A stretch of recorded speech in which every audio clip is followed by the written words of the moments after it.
Doki doki oo woo. All my heart's for you, my wonderful fiance, Seamus.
Hello, friends! We made it.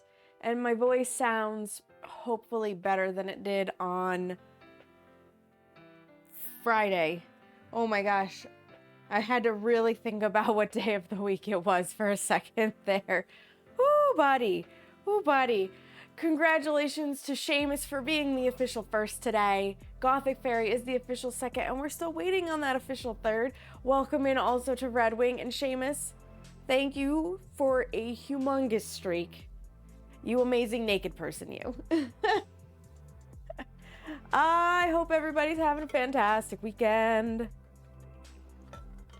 Or a fantastic Monday if you happen to be one of our very forward time zone people and you're already into the new work week, in which case, like, good luck. Good luck. There will be light coughing probably throughout this. My sinuses and my bronchial tubes are kind of fucked right now. Amazing naked person. I love hearing you say that. I'm sure you do.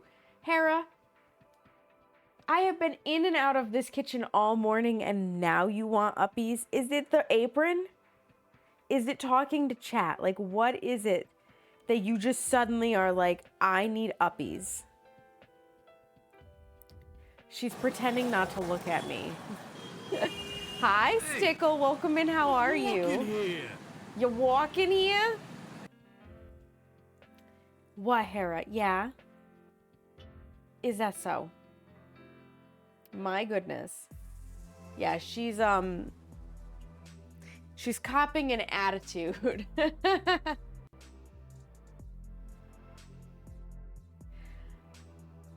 If I remember right, you used to be Dari.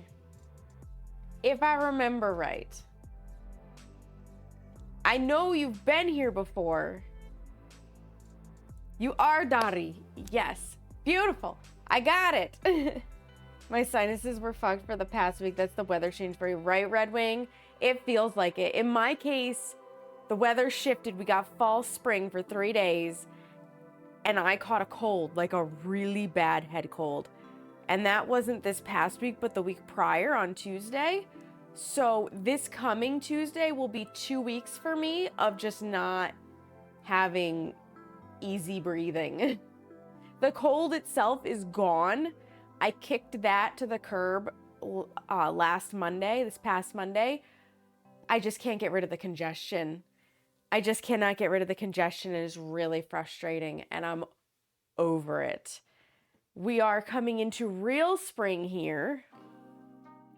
I'm expecting at least one more snowstorm because the weather's been kind of fickle, but we are coming into real spring. So soon I will be able to get lots of sunshine and lots of warm air and like air this place out so that hopefully all of the stale, dry, sicky air can leave, and it should help.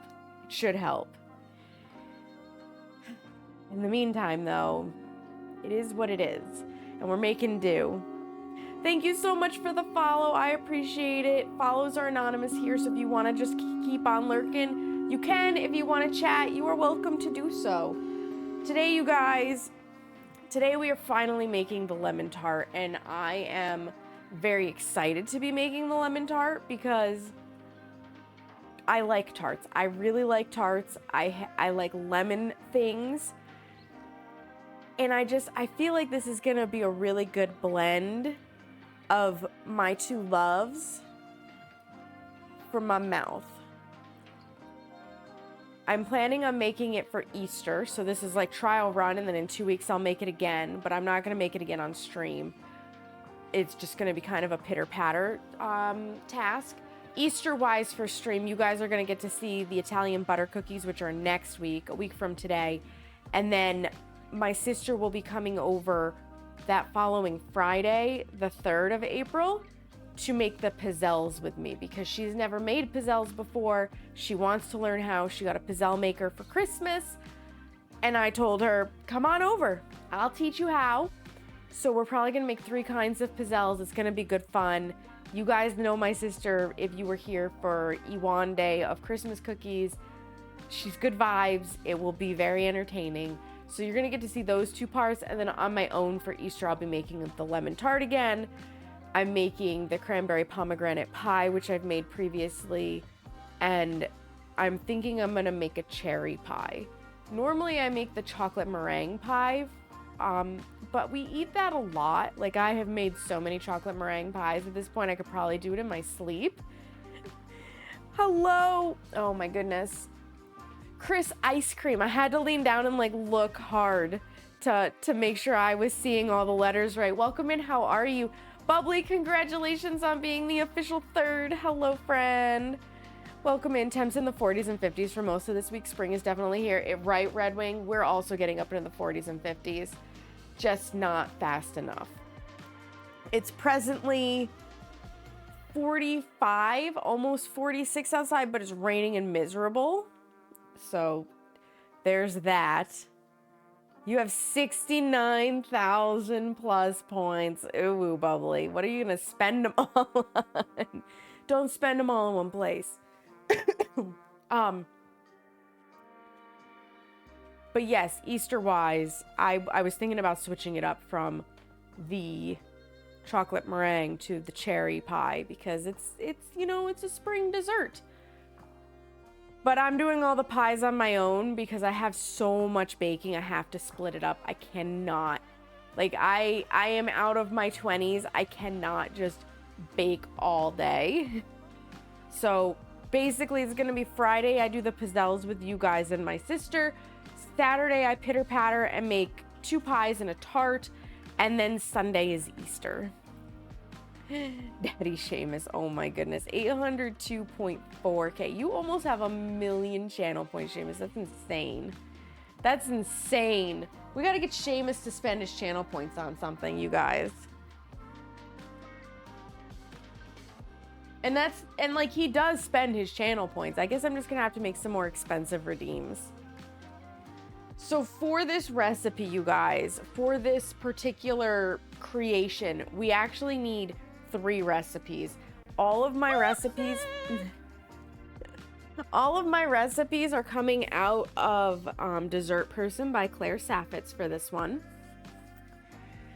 This is the second thing we're making from this cookbook, but the first one was that cranberry pomegranate pie, which was phenomenal, by the way. So I have high hopes for this. The lemon curd, I can already tell you tastes good. But in order to make this recipe, which, let me just go back to the right page for it. It's way back here. Way back here.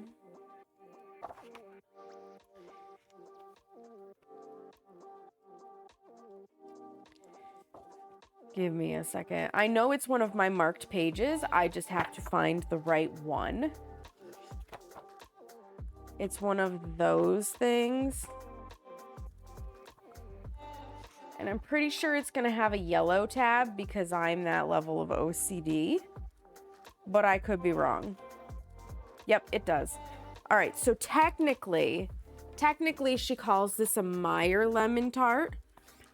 But that's if you use Meyer lemons. I don't know where to get Meyer lemons specifically. I don't even know if you can get them at the local grocery store, so I didn't worry about it. It's just a lemon tart. Hubby and I are meal prepping breakfast burritos for the week. Ooh, what kind of breakfast burritos? Scrambled eggs, country sausage, and diced bell peppers. Nice. That'll be good. That'll be really good. So, for the lemon tart, you are going to need a removable bottom tart pan or a springform pan, instant read thermometer in theory. You don't actually need the thermometer, and a food processor. Okay, so tart pans look like this. Kudos to whoever kindly gifted this to me, and the bottom comes out on Throne. So this tart is made possible by Throne. Hi, May. Welcome in. How are you? for a lemon tart, it calls for the lemon curd Meyer lemon variation. If you want to make it a Meyer lemon tart, we're just doing the the lemon curd, which is on page 330. You're gonna need a half a cup of plain whole milk Greek yogurt, or 120 grams of it. Sweet tart dough, which is on page 338 for, the crust. And it's gonna be par baked, which is important because there's different things you have to do to go from pre-baked to par baked to fully baked. And half a cup of raspberry or blackberry jam, or 100 grams. So it sounds like a simple recipe until you go to the other parts and pieces. I'm doing decent. I got over the coughing fit, so I'm actually able to bake. And my nose isn't super running, but I'm sure you can hear, I'm still very, nasally congested. And I even if I try to go to chest voice, it's down in my chest. So there is no escaping the congestion right now. We're gonna start with the sweet tart dough because it's gonna need to chill for 30 minutes, and conveniently, the lemon curd takes about 30 minutes to make. Now, I already told you I've tasted the lemon curd, and that's because I made one this morning. The lemon curd actually needs about 3 hours in the fridge to set up, so I made one ahead. We're gonna make one together. I will use the one I made ahead in this tart, and then the one we're making together will sit and chill, you would hope, until Easter, but it doesn't last that long. So Seamus and I are just gonna have some very decadent, French toast or waffles or pancakes or something for dinner, and then this stuff is gonna get slathered on whatever we want to slather it on. It's gonna be delicious.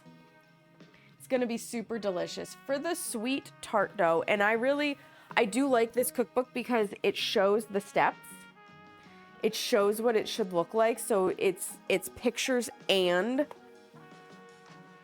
written instructions, which I find helpful. For this, we're gonna need the food processor, and we're gonna need that tart pan or springform pan. We're gonna need a third of a cup almond flour, or 40 grams, a cup of all-purpose flour, or 130 grams, plus more for your hands, a quarter cup of powdered sugar, or 30 grams, 1 stick of unsalted butter, which is 113 grams, cut into half-inch pieces, chilled. So I do not, out on this island, I do not have my butter out. It's gonna come straight from the fridge so that it's nice and cold. I am using salted butter though, therefore, even though it calls for it does. Even though it calls for half a teaspoon of Diamond Crystal Kosher salt, I am eliminating the salt, and here's why. Diamond Crystal Kosher salt are bigger grains of salt, so whereas I would normally cut my salt in half to compensate for the butter, I already would be cutting it in half to compensate for me having table salt and not diamond crystal salt, because my salt's going to be much smaller in granule size, so it's going to take up more of the space in the measuring spoon. I cannot be asked to add an extra 1/8 of a teaspoon of salt to the recipe. It's so little. It's a pinch of salt. We'll be okay without it. The salt is really there as a flavor enhancer. May, you're streaking. Let's go. You're naked person number 2 in chat today. Heck yes. So yeah, I'm using salted butter, so we will not be putting the salt in my dough. If you use unsalted butter, put the salt in. We need 1 large egg yolk, just the yolk, no white, and half a teaspoon of vanilla extract. I am saving these egg whites, by the way. Because I'm gonna use so many eggs today. I am saving the egg whites because I do eventually want to make an angel food cake on stream with you guys. And an angel food cake calls for 12 egg whites, so you can freeze egg whites, and that is exactly what I'm doing. I'm planning on making the angel food cake sometime in April, maybe beginning of May. Therefore, they're not going to be in the freezer that long, and we'll not have to literally make 12 egg whites, because it calls for an entire dozen of just egg whites out of my container of eggs, and then figure out what to do with the yolks, which is usually lemon curd. So the very first step of sweet tart dough is to preheat the oven and toast the almond flour. I debated on doing this ahead of time because I was like, I could just have the almond flour toasted. It doesn't take that long. So we're going to preheat the oven to 350, spread the almond flour in an even layer on a small rimmed baking sheet. So that's just a regular cookie sheet. That's not an air bake. And we're going to bake, stirring with a heat-proof spatula once or twice until the almond flour is fragrant and golden brown, 6 to 9 minutes. So it's not that long. And then we're going to put it in the bowl of a food processor and let cool. So let me first start the oven preheating, because it's not going to take me long to put almond flour on a tray.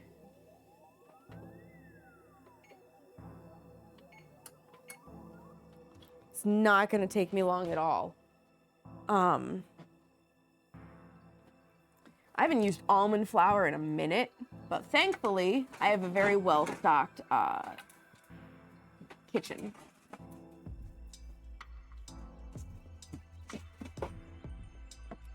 So this is what we're baking or toasting the almond flour on. Hi, Nukima, welcome in. Is this Mama's lemon pound cake? It's not lemon pound cake. We're making a lemon tart today, Nukima. How are you? How is it going? I've got my good old King Arthur flour, almond flour. I love King Arthur flour. I really need to reach out to them. I keep saying this. 1/3 cup. It's not much, but it's gonna add like this nice nutty toasty flavor. You could, in theory, and it talks about it in the recipe, you can omit the almond flour if you want. It says down at the bottom, you can replace the almond flour with an equal weight of whole roasted almonds if that's what you have. It talks about not using it in some place. Proceed as written. Where is it that it talks about?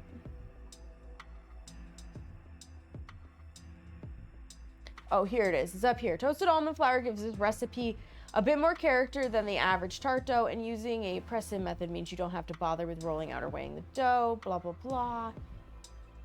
Where is... I swear I read it.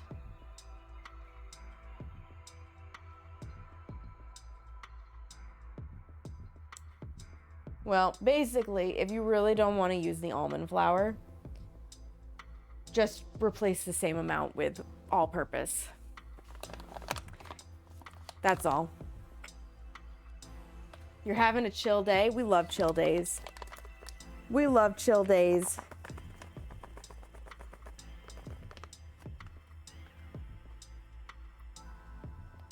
So yeah, I'm literally just tipping it out 1/3 cup onto a baking sheet, and I'm gonna spread it out so that it's like one thin layer. It's very important, the heat-proof spatula aspect of this, because you don't want to melt your spatula. And I have melted a spatula before. Not an enjoyable experience, because I had to toss the entire batch of caramel I was making because I melted the spatula into it. Nobody wants microplastics in their caramel. Was very unfortunate. So I'm just giving this a light spread so that it's not clumped up, and then to spread it the rest of the way, a little shaky shake. Most of today reading. Oh, what are you reading? That's the real question. And we just gotta wait for the oven to finish preheating. I probably should have preheated the oven while we were on the starting soon screen. Didn't even think about it. Excuse me. Maybe talking is going to inspire coughing fits. That'll be fun. Carrie, welcome in. How are you? Project Hail Mary. I've never heard of that. I'm assuming it's some sort of fiction. I'm assuming it's fiction. I will get my timer ready for 9 minutes. We're gonna go the full 9 so that it's really nice and toasty. So it's really nice and toasty. I'm just gonna kind of block it up out of the, there's like a little groove around the edges. I'm just getting it up and out of the groove for the most part. Not that it really matters, but when it comes to stirring it, it'll be easier if it's not down in the groove.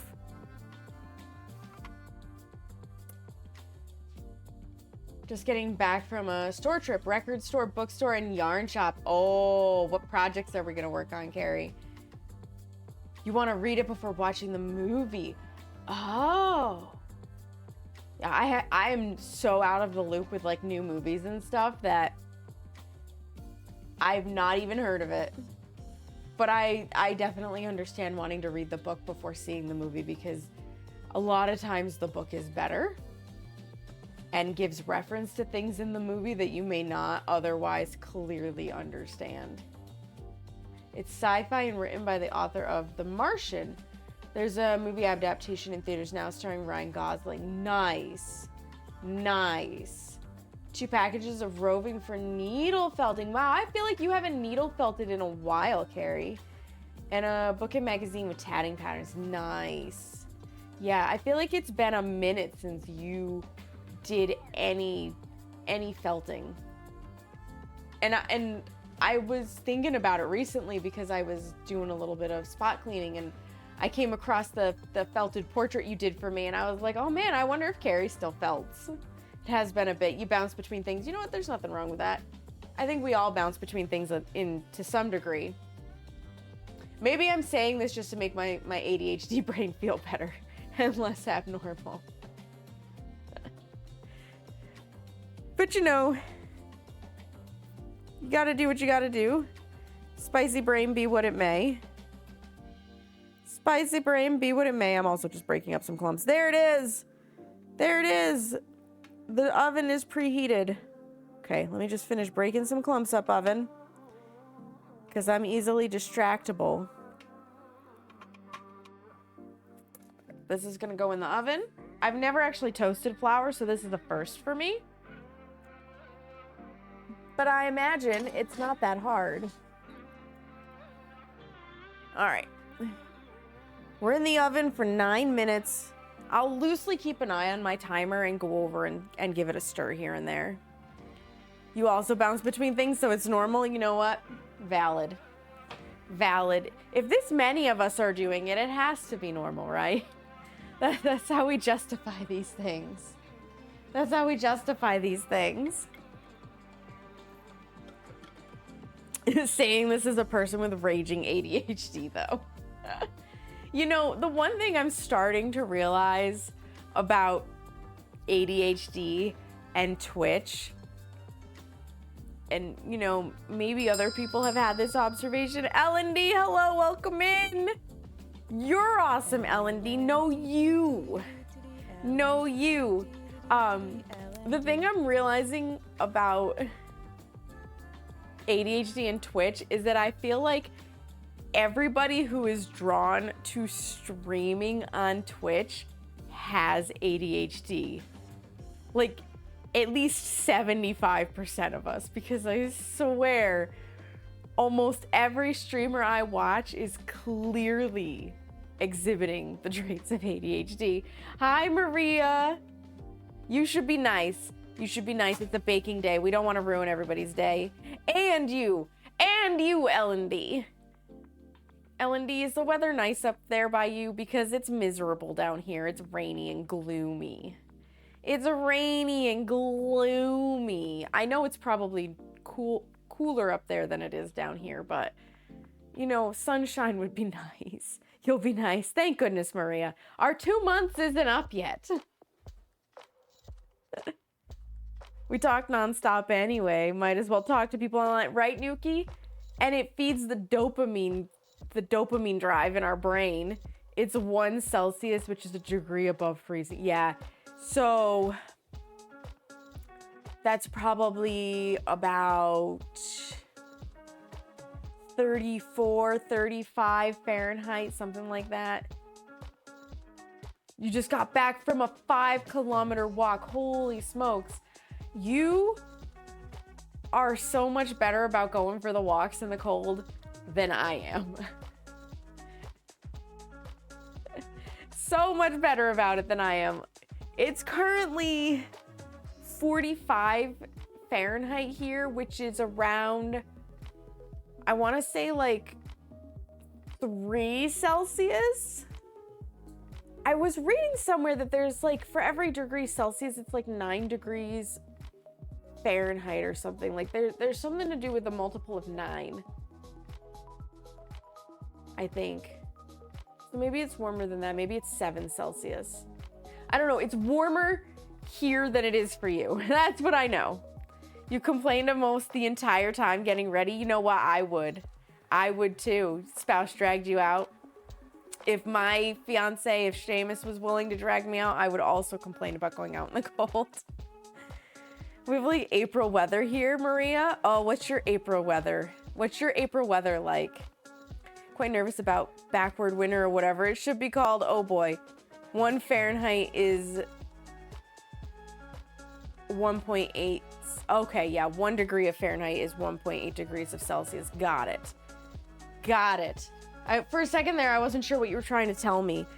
I'm going to give this a little stir. I'll be right back into front of the camera. I'm just not going to spin it as much. So we're having some technical difficulties with the setup that I use for my my station. And Seamus is going to take a look at it after stream because, of course, I didn't notice any of this until I went to stream. That's how it goes. And I was setting up and I was like, oh shit. But we've got some like screws that have self-stripped so things aren't as stable. And I'm noticing the parts that I move frequently are getting like a little too loose and they're not holding their own as well. I've had this thing though now, this station, for like 2 years and it's been rode hard. So I'm not at all upset if it really has hit the end of its life. And I also think it was only like $50 on Amazon. So it's by no means anything super expensive. And I may be able to find something that's a better upgrade. But because of that, I'm trying not to move things as much as possible. What weather is average in April is now, or something like that, was the title of some article that you didn't read, Maria. Got it. Going to snuggle with pretty kitty Tad, meow, and spouse. Best of luck with the lemon tarts. Thank you, L&D. Enjoy your snuggle. Kitty snuggles are the best. Kitty snuggles are the best.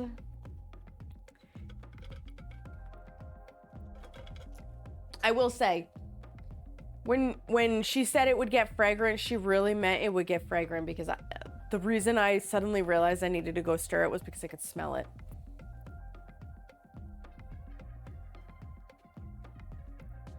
You heard women tarts?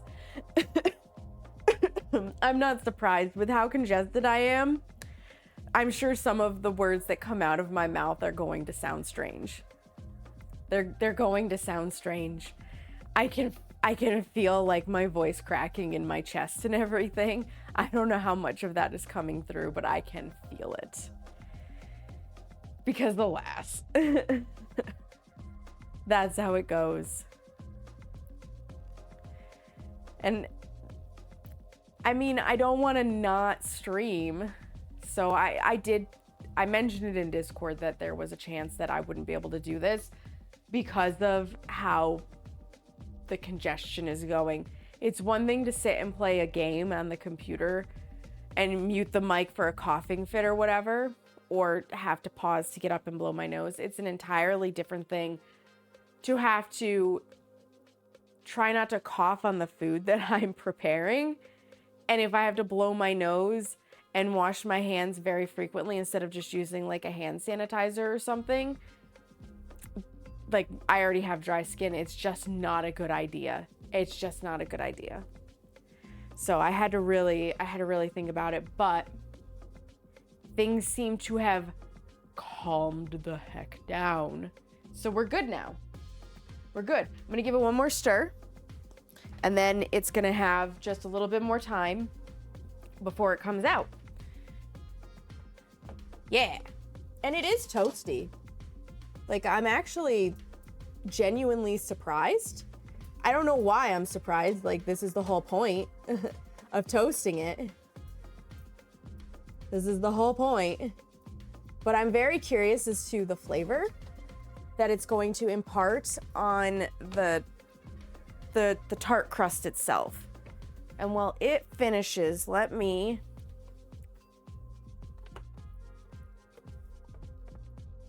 pull the food processor over here, because it's got to go into the food processor. So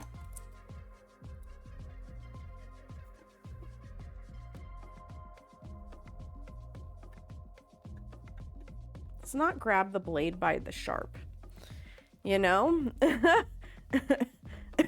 That sounds like a good idea.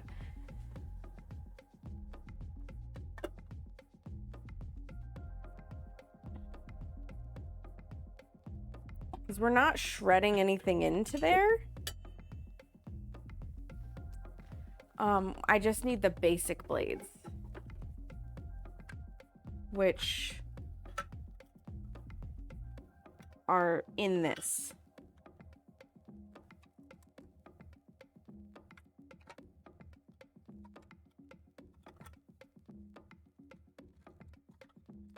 Oh, okay.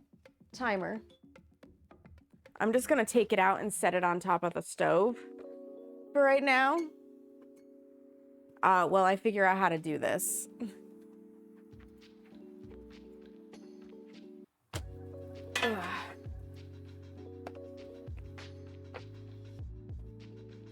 Because I need to get the blades out of this thing.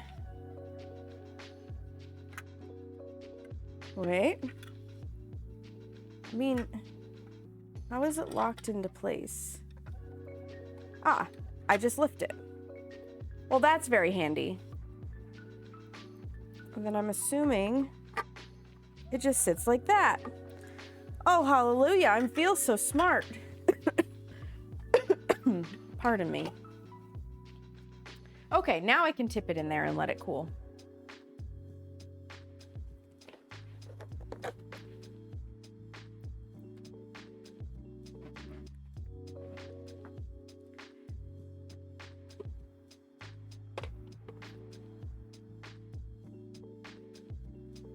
Just gonna use my spatula to help out with this.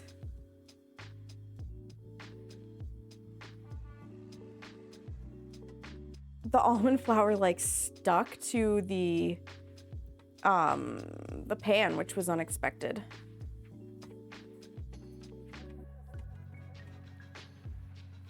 I guess though almond flour would have a little bit of the oil left in it, so it makes sense that there'd be a stickiness factor. I just, you know, it's one of those things you don't think about until you see it happen. Get in there. Thank you. And then this can go right back over on the stove where I won't accidentally bump into hot metal tray. That sounds like a solid plan. Not bumping into hot metal tray. No sharps, please. Right? Right? No cutting myself.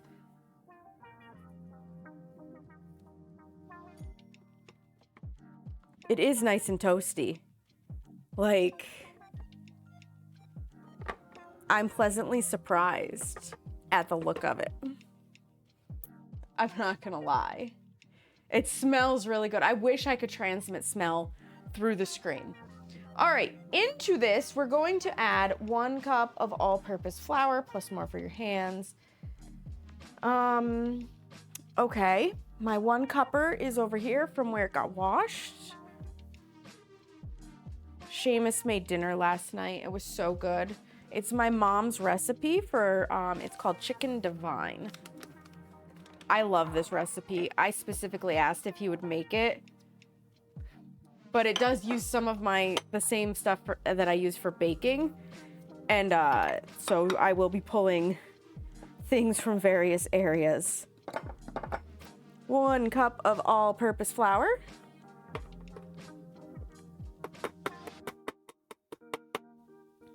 Which is also King Arthur flour, even though it's in my nice glass container.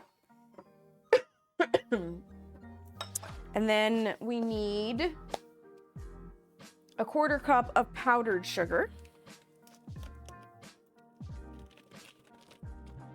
I do have the top down cam prepared. I just don't feel the need to use it right now. Please tell me more about the divine chicken. So Chicken Divine is a casserole dish. You take 4 whole chicken breasts and parboil them. So basically you cook them by boiling and then split them. So you cut them in half. So now you'll have 8. And you're gonna put them in a lightly greased casserole baking dish. Hang on, I'll pull the recipe out. It'll be much better if I just read the recipe rather than trying to spout it from memory and then tell you something wrong. And I can put this recipe in the Discord if people are interested. Yep. Oh, you actually put this on top of something. So you're gonna cook 2 packages of broccoli frozen and then put that in the bottom of the baking dish after you drain it. Boil the chicken, remove from bones if necessary. I don't like bone-in. And you place it on top of the broccoli, and then you combine together 2 cans of cream of chicken soup, or 1 can of cream of chicken and 1 can of cream of mushrooms. I'm allergic to mushrooms, so for us it's 2 cans of cream of chicken. A cup of mayonnaise or Miracle Whip, a teaspoon of lemon juice, half a teaspoon of curry powder, optionally a teaspoon of cooking sherry. So you mix all that together and you pour that over the chicken and the broccoli, and then you grate half a cup of sharp cheddar cheese and you sprinkle that in 2/3 of a cup of breadcrumbs. Breadcrumbs that have been mixed with a tablespoon of melted butter over the top. And you bake it in a preheated oven at 350 degrees Fahrenheit for 25 to 30 minutes. And it's just really yummy. It's super yummy. The best part is it's either gonna serve up to 8 people or you got leftovers, right? It's super good. Hi, crazy guy, welcome in. I am feeling. I would say better, but I can't really say better. I put in the flour and the sugar. And it says pulse several times to combine. Let me plug it in. That's also very helpful. You know, I probably should have unraveled the cord before I started putting stuff in it. Listen. Sometimes the obvious is not so obvious. There we go. The first time I tried to use the food processor on stream, I forgot to plug it in, which led to a very hilariously clipped moment. We're not making that same mistake today. There, it's plugged in. I hope so too, crazy guy. Like, we're getting there.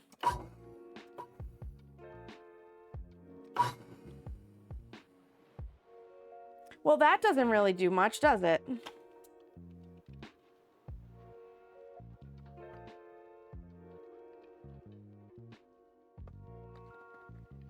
Like, did I do something wrong? It's on there, it's just not spinning? Yeah, it's just not gripping the thing to spin.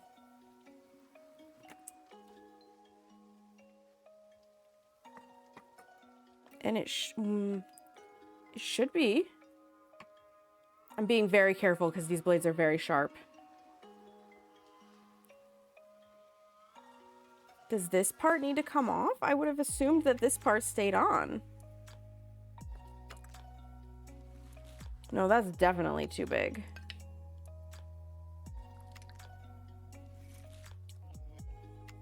Something isn't quite right. Let me get a bowl out. Hang on. So that I can not lose all of the stuff that I just put together.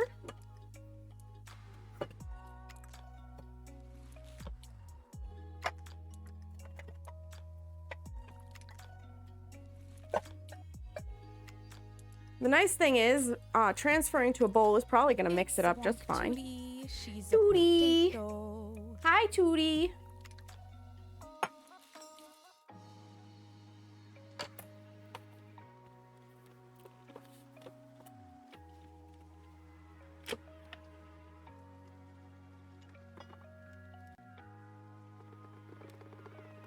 Because I need to figure out why it's not actually working. Like, what didn't I set up correctly?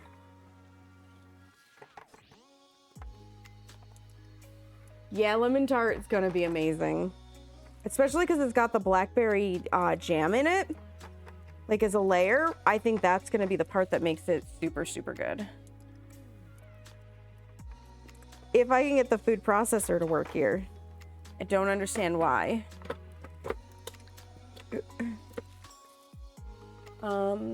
Okay, the cord came up. I was like, why is it not snapping back down? Okay, there's my bowl of stuff.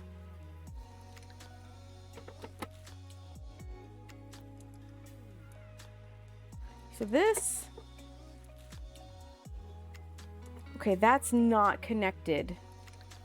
There's gotta be another piece that goes in there that makes sure they're connected. Is it this center thing? No, it can't be because these are those things. Wait. This? This thing? No. Maybe?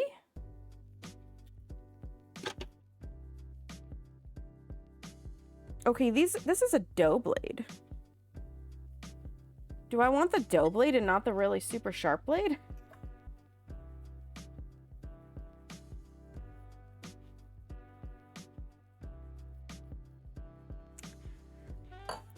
Hold, please. Technical difficulties in the form of... But that still doesn't get it close enough to this to actually... Like, it's not gripping. Is there a standy thing? Like, do I need this piece? Maybe I need this piece? Or similar? I mean, that would make sense.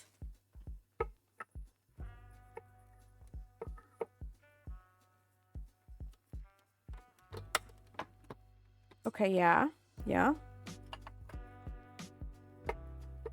Ah, that'll make it spin. And I do think we probably want, well, I've never used the dough blade before. I've always just used the sharp blade. I think this will work. Not homemade blackberry jam. I am really cool, but I'm not quite that cool. Go back in there. I think this is the part I was missing. There we go. Now it works. Okay, it's pulsed together. Troubleshooting. There's always troubleshooting. Hi, Wazo. Welcome in. How are you? Now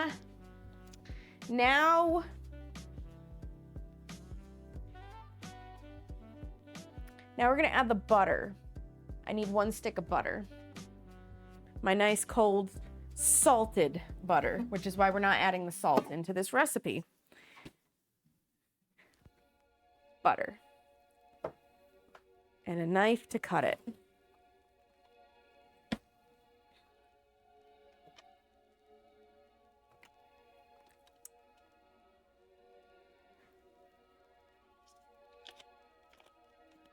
Food processors are not my friend, clearly. But I'm trying my best to get along with it. You're sick? Oh no.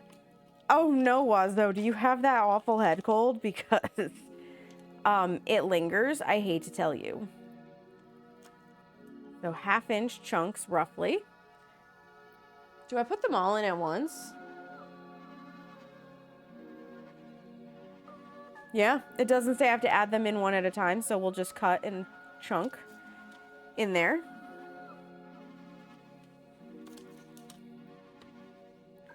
Kind of spread them out.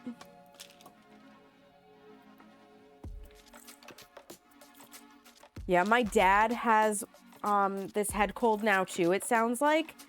He was texting me yesterday while I was out walking. I did a 3-mile walk yesterday, you guys. And it just brought all of the phlegm right to the surface. I think it's part of why I was having trouble with the coughing and the congestion. I didn't sleep as well as I would have liked last night because I woke up. So I went to bed at 10:30, which is early for me. And I was like, sweet, I'm really tired. I've been really tired. I pushed myself to stay up until 10:30 so that I could sleep through the night. And instead my body was like, it's 2:30 in the morning and you have to pee. And oh, by the way, you're up for the next 2 hours. Miserable. But I digress.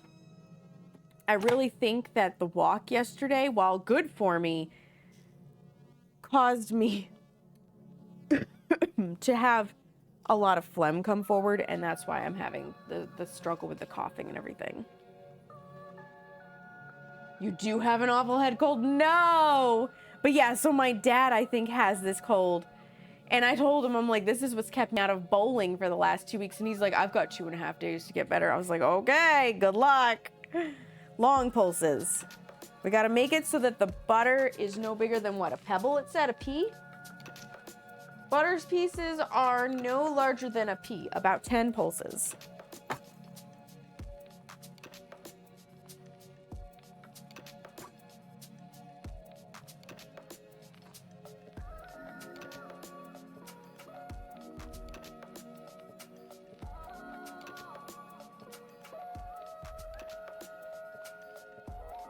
I'm always fascinated by the food processor working.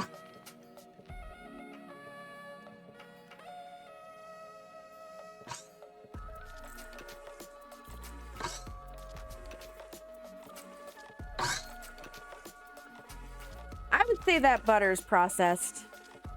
Okay. Knock all that flour that stuck to the top down. Now, we're going to beat the egg yolk, vanilla, and 4 teaspoons of cold water with a fork until smooth, and then pour it over. So I need 1 egg yolk and 1/2 teaspoon of vanilla. Let me snag out some more of these. Some more of these. And then get an egg, which is still in the fridge because I don't want my eggs to get too warm. They actually work better cold. I'm actually gonna grab it from this one.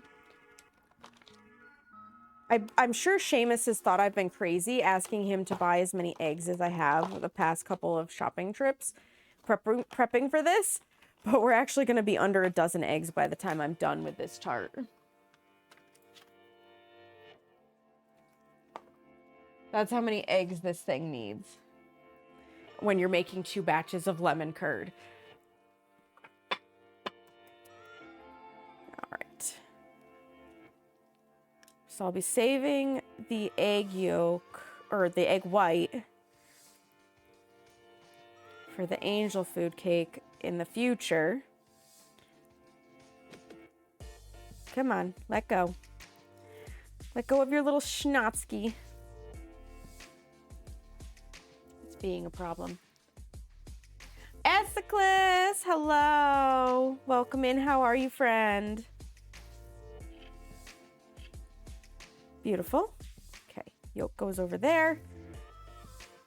Garbaggio. I need to scroll up to see what Esiclus actually said because my chat on the screen is so small. I can only see so much. Yum lemon tart, yeah. Yeah, you hope my dad feels better soon too. Right, I do too, Wuzzo. But I think he's having a pipe dream if he expects to feel well enough to go bowling on Tuesday. We'll see though. He might be stubborn enough to make it happen. The half a teaspoon of of vanilla, it is half a teaspoon. The text in this book is so freaking tiny. Set this back here so it's out of the way.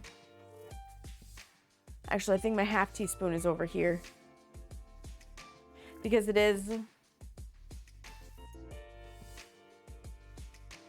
I'm decent, Esiclus. I'm hanging in there. I'm glad at least you are good. I feel like a lot of people have that head cold. Making its rounds. Thankfully, it's not the flu, though. Like, I will say that. Thankfully, it's not the flu.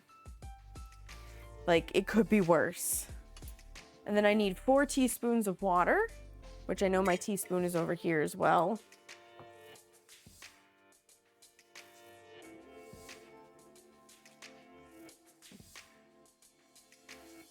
One. You know what? Actually, if I'm smarter, I'll just bring this over here with me to the sink instead of carrying the water back and forth. 2,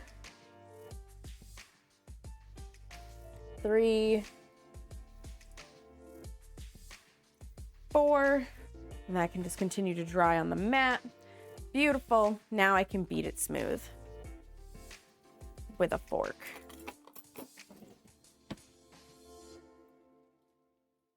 You got it 3 weeks ago? Oh, you're on day 3 and you're not making a miraculous recovery. No. Nope, you are not, Wazzo.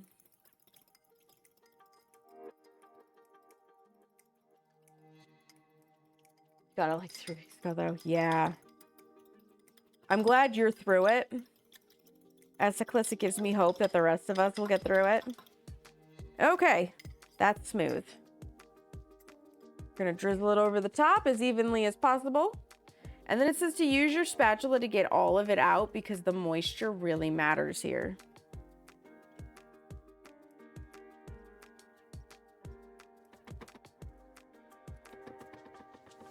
Get off on my spatula foam.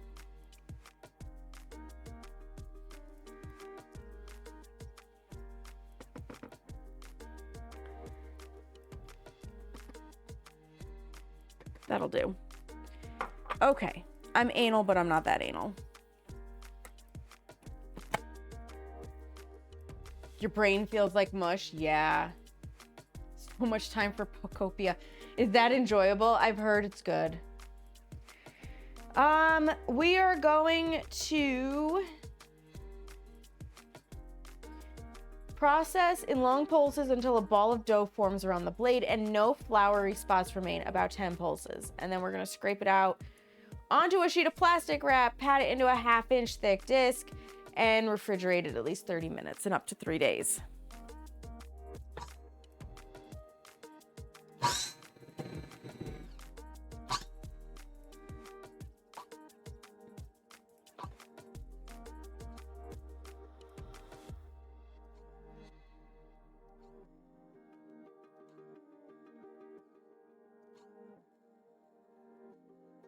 Well, it was forming a ball, and then it and then it spread. So I have a feeling I just overmixed it a little. It's definitely moist and soft. Apologies to anybody who doesn't like that one word. I use it quite frequently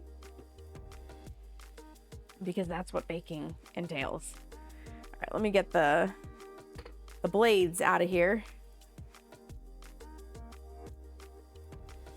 Carefully. So as not to lose a finger in this process. Nobody wants that. I don't want that. You don't want that. Seamus really doesn't want that. Because he'd be the one having to coordinate with 911.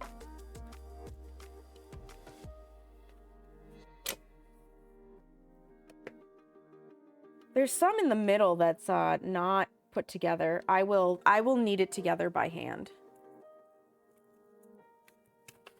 I think it's just where moisture got stuck.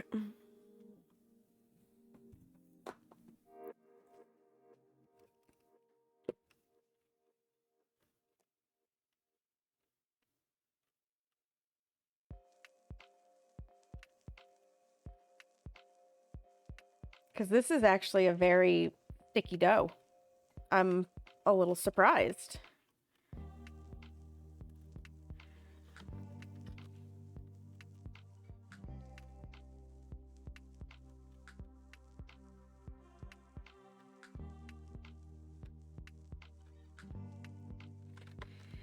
I'm a little surprised. Ugh. Like I said, it did form a ball and then it unformed the ball. We all saw it. So this should be fine. Okay. I'm just sticking the dough on my fingers back to the ball here. Take the rest off with paper towel. Thing was, though, when I played together for like 4 to 5 hours straight yesterday and again today. Dang.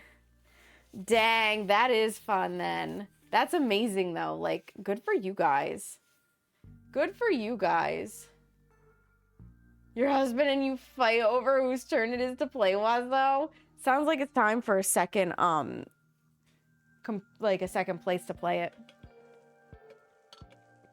Although it's only on the Switch too, isn't it? Saran wrap. I need the saran wrap.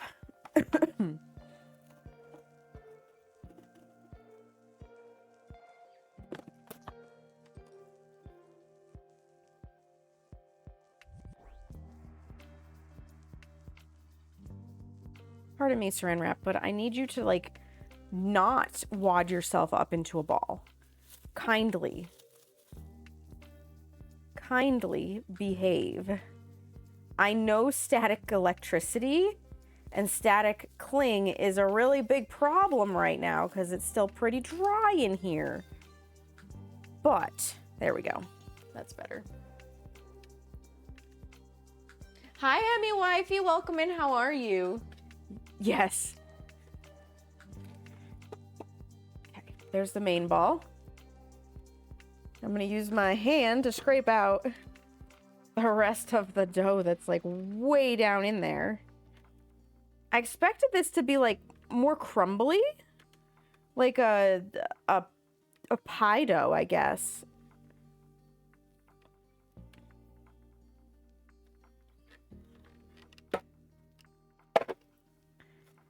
Like I said, though, I am going to just give it a quick knead so that that little bit of extra flour and moisture is definitely in there. Yeah, once I get it out, it's much more moldable and handleable.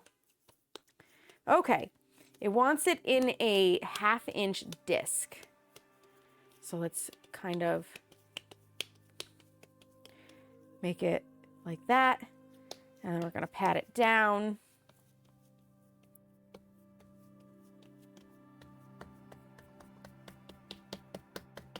Just gently paddle your dough. That'll do. Bring the sides in. Bring this over the top. Bring this over the top. And we've got ourselves a little thing of dough that needs to go in the fridge for 1/2 an hour. So in the fridge it shall go. Minimum of half an hour, up to 3 days, which is nice because if you're trying to plan ahead and prep ahead, you have that opportunity. Okay. This I want to put water in so that that dough doesn't dry and stick.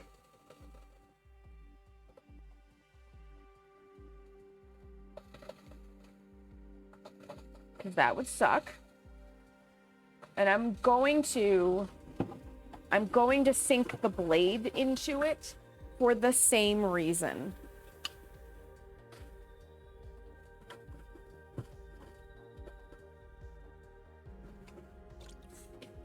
Ooh, that's very, very hot. There we go. I need to rinse my fingers off because they're yucky. Yeah.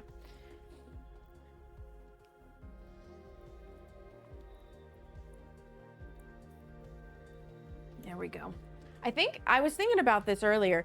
This might be the first recipe I make that is not going to use the KitchenAid. I don't think we're going to touch the KitchenAid at all today. Pie dough is your nemesis, Wazo? Because it's too dry or hard to work with, or what's the struggle that you have with pie dough?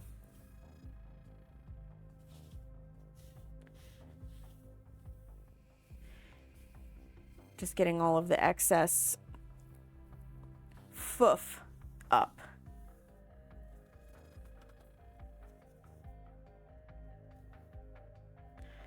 There we go. Oh, this one's also destined to be over there. And this stuff needs to get put away. Too dry and crumbly or too wet. Never just right.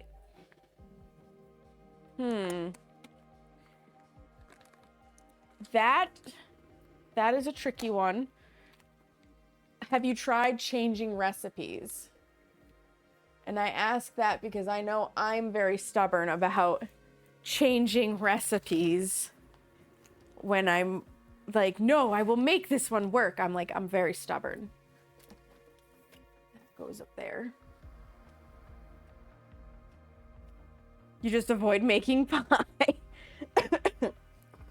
Well, for what it's worth, if you do try to make pie again, I would recommend giving the new pie dough recipe that I have in my Discord a try, because I've never had it be too dry or too wet, personally.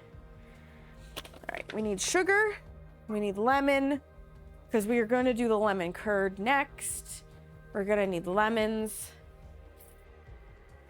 And from earlier, I can tell you it's about 3 lemons.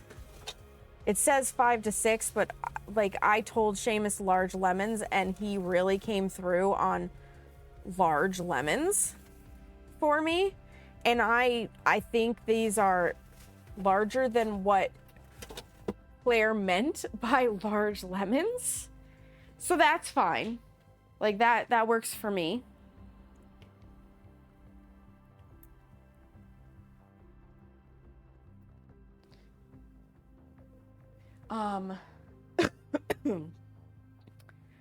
Oh, pardon me.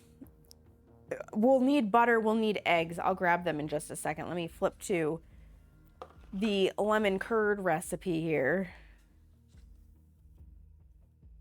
so that my book is on the right thing. Let me grab the eggs out.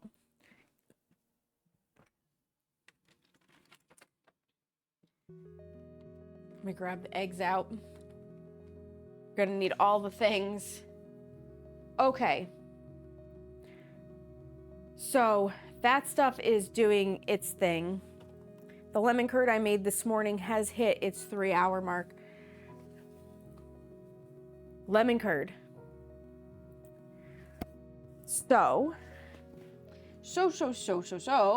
for the lemon curd, we're gonna need 3/4 cup sugar, or 150 grams, finely grated zest of 2 lemons, 4 large egg yolks, or 70 grams of egg yolk, 1 large whole egg, or a 50-gram egg. I did not weigh out the grams. 3/4 of a cup of fresh lemon juice, which is 6 ounces or 170 grams. She says from 5 to 6 large lemons. Just measure it. Half a teaspoon of diamond crystal kosher salt, which we are once again eliminating because she calls for a stick of unsalted butter. I'm using salted, cut into half-inch pieces and chilled, so it's still in the fridge.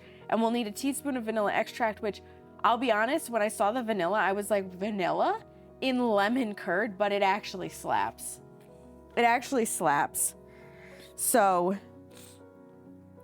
step one is to put the sugar and the lemon zest into a thick walled and bottomed, ideally for even heating, saucepan. I did wash the stuff that I used yesterday. And now you definitely are gonna want overhead cam so that you can kind of see what I'm doing.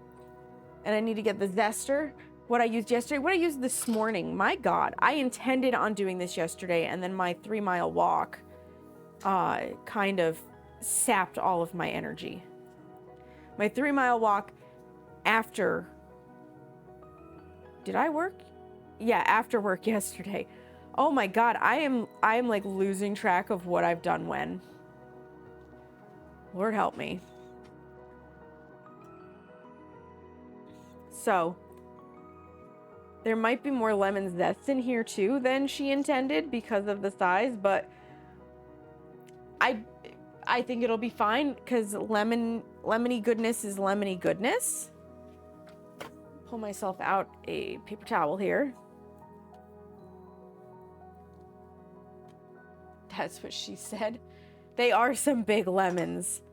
Before I zest in, I'm going to get my 3/4 of a cup of granulated sugar. Ooh woo.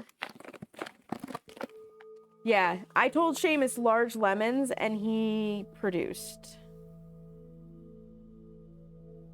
And gonna be honest, like, these are the size lemon I would assume when somebody says large lemons. But now I'm wondering if what I consider to be a small lemon is what most people consider to be a large lemon, and I'm just jaded. I don't know. But we're gonna zest right into this this saucepan.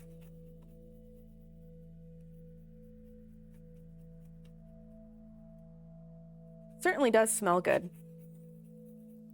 I definitely will not be exposing my fingers though anytime soon to UV light, because I'm gonna have doing this twice in one day. I'm gonna have so much like oil on my fingers, even with washing them, that I'm gonna be cautious.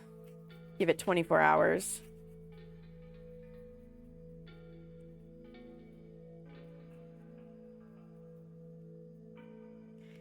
Gonna be cautious, because it's better to be safe than sorry with chemical burns from combining what is actually lemon essential oil and UV on your skin. My lemon tree is working on producing its first lemon ever, and it's about 1/3 of that size. Oh my goodness.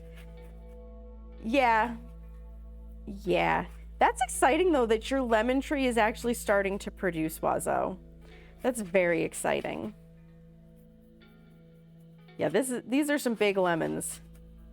These are some glorious big lemons. I probably, based on the size of these lemons, I probably only need to zest one of them, but we're zesting 2. Because that's what the recipe says, dang it. I'm just also, like, you can see where I've missed spots. I'm not gonna sweat that, because I don't think it's necessary. One of these, yeah, this is the other one I wanted to zest. There's actually a note in the book, which I found slightly humorous, of zest your lemons first before you start juicing them, because it's way easier to zest them before you cut them in half and squeeze the liquids out. And I was like, who is zesting after they've sliced? Like, what? That thought just never occurred to me, that somebody would do that. But it's true. If you don't tell somebody, they may assume that it's easier to just get the juice they needed weighed out and then go about zesting. Just cracks me up.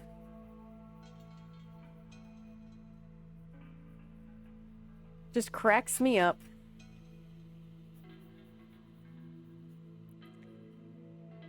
Ugh.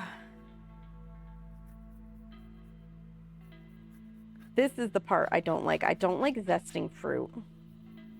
I don't know what it is about zesting fruit. I'm just not a huge fan of it. It's not hard, by the way. It's really not. I'm just like, meh. Meh. So I will admit, when I was debating about my coughing and whether or not my nose was going to stay unrunny enough for this, part of me, I think, was hesitating and not pushing harder to just be like, fuck you, body, you're gonna work. Because I didn't want to zest anything.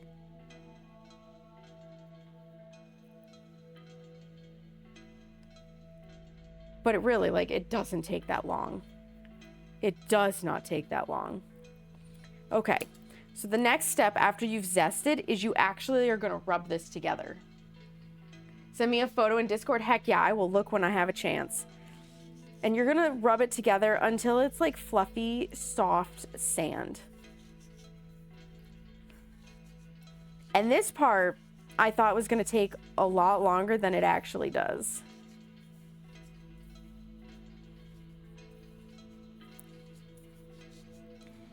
And this is just, it's really gonna help the zest to express the oils, is my guess. Like, I'm not 100% sure why you do this, but I'm assuming it's twofold. One, it's going to help it express itself better. And two, by rubbing it against the granules of sugar, it's going to help to really tenderize the zest itself and make it as small as possible, so that you're not having like really big strings of the zest in your curd. Because when I made this this morning, I noticed that it wasn't like lumpy or anything. Like, it was definitely a much smoother lemon curd without straining it. So there's something to this. There's something to be said about this. And you can see how it's becoming like fluffy. It's becoming moldable. It's not just this loose sugar anymore.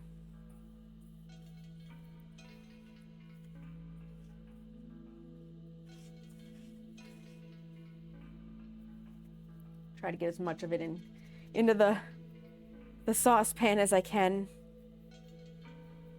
because it is of course also stuck all over my hands. That needs to be rinsed off now.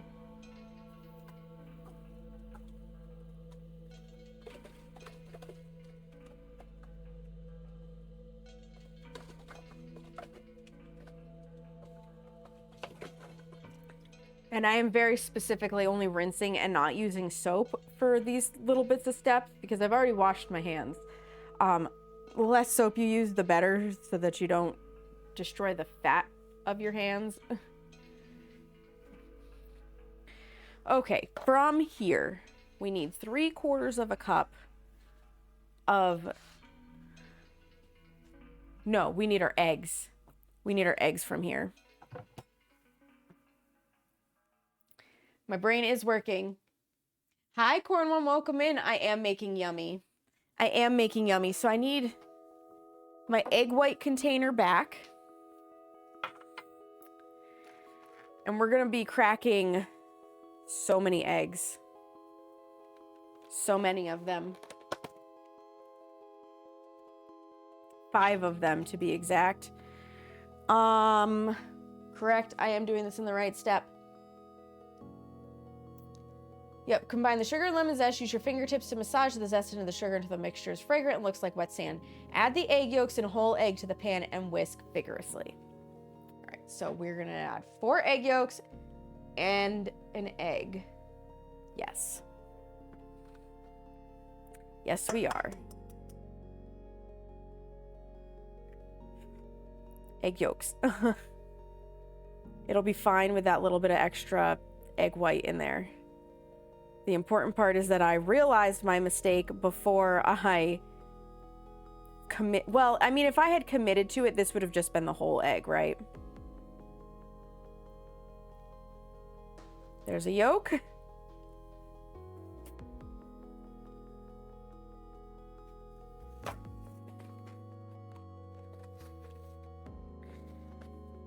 That would have just been the whole egg if I had fully committed to that.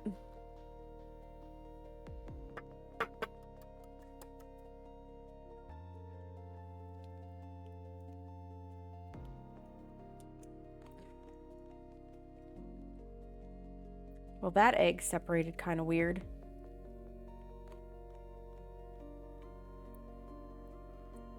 Like the shell itself, not the white. The white just fell off, which is good.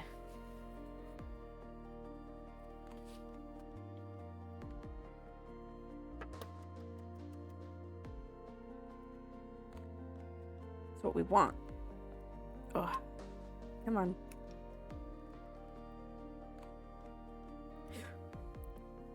Good Lord. I can't hang on to anything today either.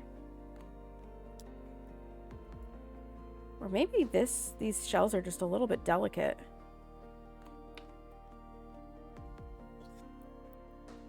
That'll do. That's 3.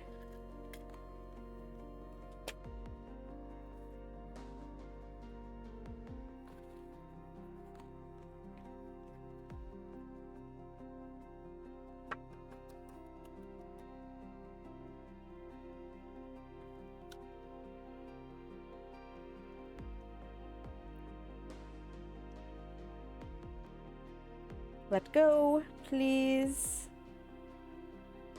You more or less let go. I need you to let this part go. Yes. Come on. We can all see the schnatchki that needs to come off.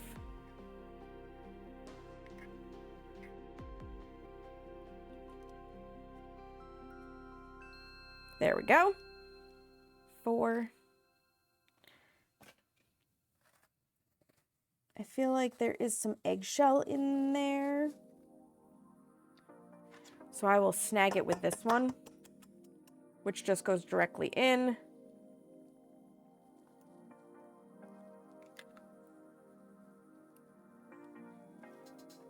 That half there.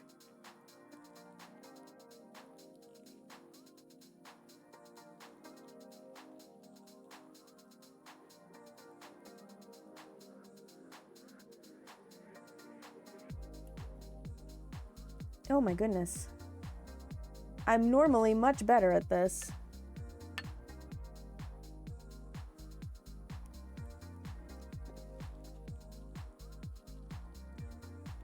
I'm just going to say goodbye to that little bit. There's still plenty of egg white in here. There's definitely at least 5 egg whites in this.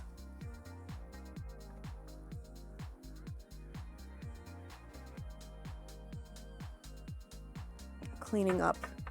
This is why I didn't care about pulling out an extra paper towel, because I knew I was going to end up with stuff everywhere else. I always do for whatever reason. So I'm just getting the egg albumin cleaned up. I'm going to get a lid for this. There's 5 egg whites in there. So I have, at this point, I have 9 of the 12 that I will need for angel food cake, which is very exciting. Not gonna lie. Angel food cake is delicious. Nothing compared to my baking, but we made mac and cheese in the Instant Pot. Ooh, but mac and cheese is delicious. That sounds fantastic. right, that goes in the recycle bin. Have some water. Because this is the strenuous part. I'm gonna whisk this together.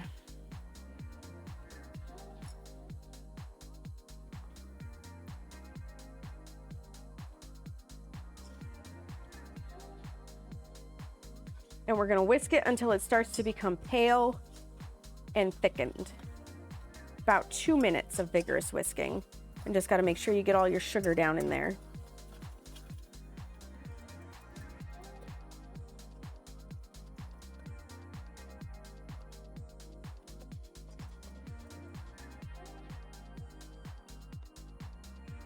Just gotta make sure you get all your sugar in there.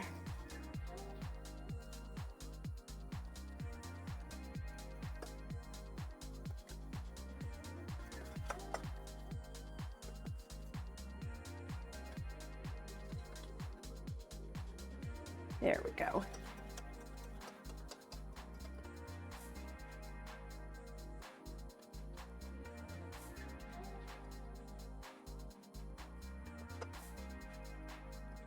Whisk, whisk, whisk, whisk, whisk. Oh, switch hands. Because one starts to cramp.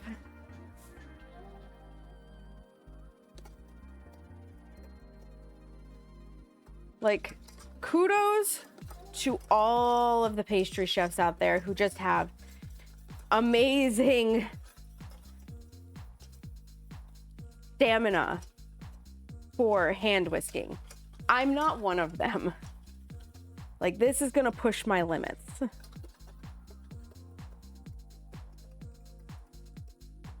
But you can see it getting paler. You can see it doing what she speaks of. Like, I'm not the one who can hand whisk whipped cream. No. And I know it's possible. Don't ask me. Maybe someday I could get up to that level of stamina. I don't have that right now.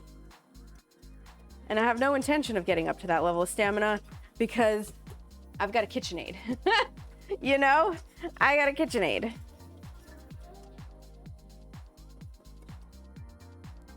That ought to do it. It's pale. It is thickened.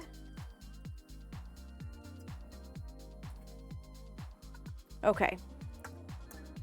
We're gonna set this aside for a minute. I need my 1 cup measure. We're gonna actually use a liquid measuring cup for liquids. It's miracle. Everybody rejoice.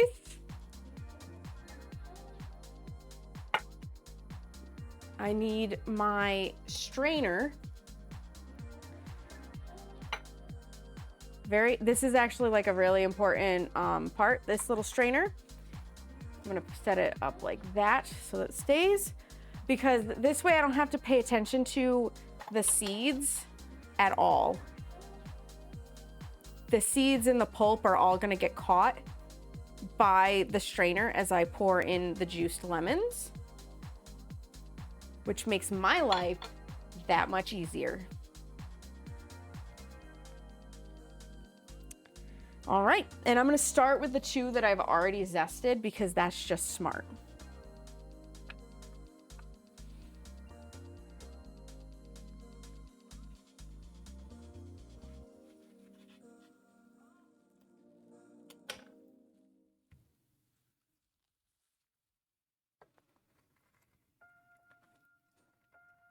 Ugh. Get all of that good fresh squeezed lemon juice out.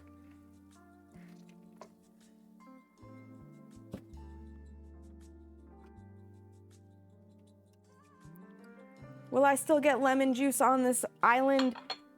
Yes. There is no avoiding it.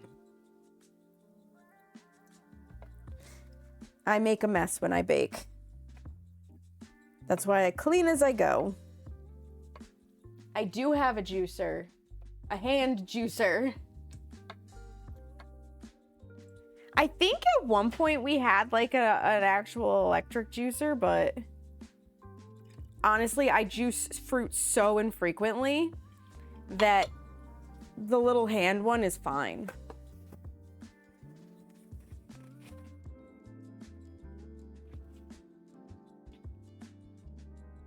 Yeah, so we've already got 1/4 of a cup of lemon juice from 1 lemon. 5 to 6, 3. That's why I think that these might be twice the size of what she actually thinks of as a large lemon.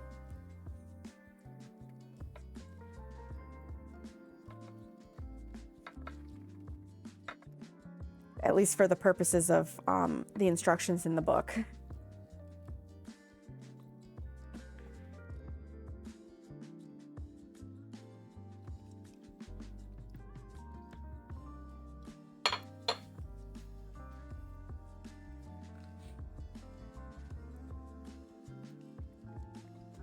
So we're gonna end up with like 6 lemons left over. And I don't know if they're gonna last 2 weeks for me to do this again. So it might be a case of making fresh lemonade or something. I don't know. I haven't determined yet. Maybe I convince Seamus to make the chicken franchise. That needs lemon slices. That would use at least like 1, maybe 2 of them. This is also, though, why I only pulled out 3 of the lemons that I could have, because I knew I wasn't going to need as many after doing this morning.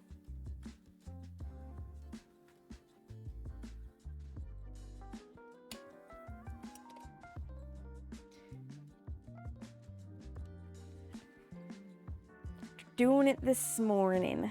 All right. Yeah, because we're almost to 3/4 of a cup.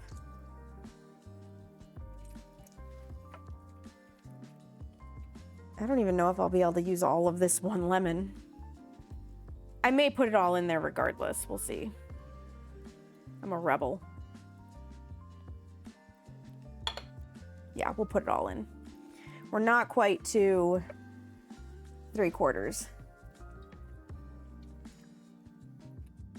But you can see like all of the seeds and the pulp and stuff sitting in the top of the strainer. Yeah, that's why. That's why I'm using the strainer.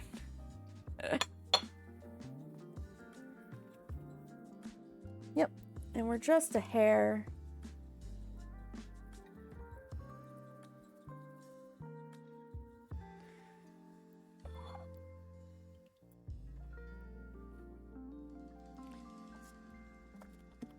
Get rid of the seeds.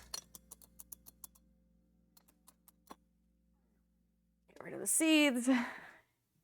Into the sink. I'm actually going to rinse this through real fast just to get rid of a lot of it while it's still wet. That'll make it easier to get it out of the mesh. Rinse my hands back off because a lot of lemon juice there. My hands are going to smell really good after this because they're going to smell like lemons. All the excess lemon juice gets wiped up. Gonna have to really clean this island again, just like I did this morning before we convened for baking. Okay, now we bring this back over here. We're going to, while whisking, you can see, like, I got a foamy froth on the top. It's normal. While we whisk, we're going to stream the liquid in.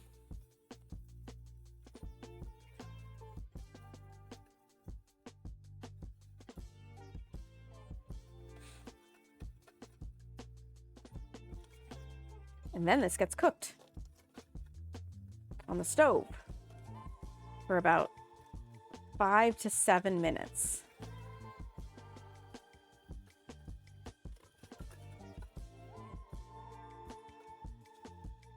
Oh, I have to add the vanilla in too.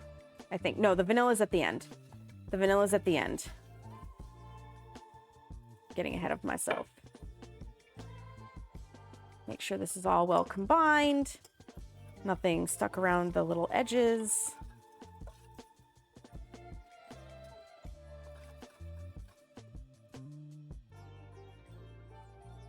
The bubbles are okay. Okay, beautiful. Beautiful. So, we are going to go over to the stove. I'm going to bring this over first. This will be our one traveling trip together.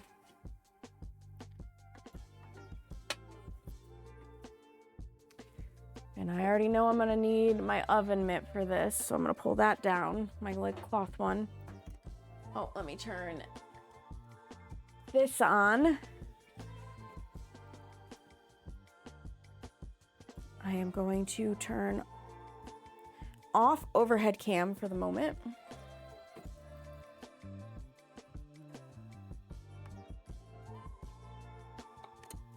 And grab it so it can come with us. It's on the floor. All right, here we go. Oop, traveling cam is in the wrong position. Looped around the, there we go. The, whatchamacallit there. Lamp. Okay, we're gonna come over here. And this can sit back a little bit. And then overhead cam.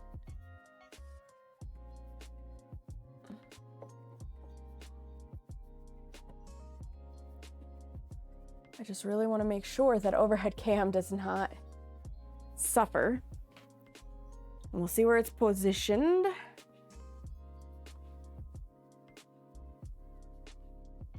It's going to be a little bit of an awkward angle for overhead cam.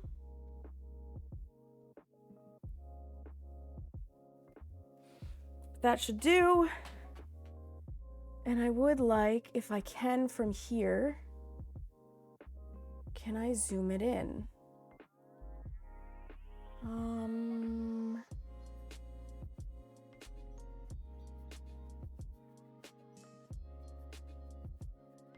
Nope.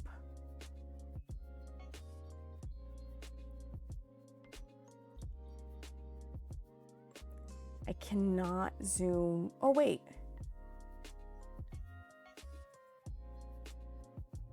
Now I can. I think. Maybe. No. Okay. It is what it is. It's fine. It's fine. Over like a medium heat, we're just gonna mix. It'll register if you use the Insta-Read thermometer. It will register 170 Fahrenheit when it gets up to where it's good to go. I did not bother with that this morning. It's pretty obvious when it's ready to go, in my opinion. In my opinion, it's pretty obvious. So we're just gonna mix. Careful to make sure, because like it's splashing up the sides. Make sure you kind of scrape the sides down here and there. The flame does, like the heat from the flame slips out around the edges, which is why I have my oven mitt ready, because my hand eventually gets too warm. Seamus is taking the time while I'm at the stove to sneak out and make himself something.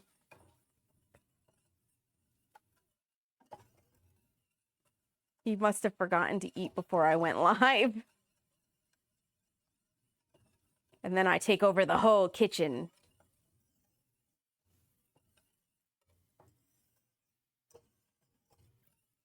And it is important at this step when you're doing this mix part to keep it moving, because all we have in here is eggs and sugar and lemon juice.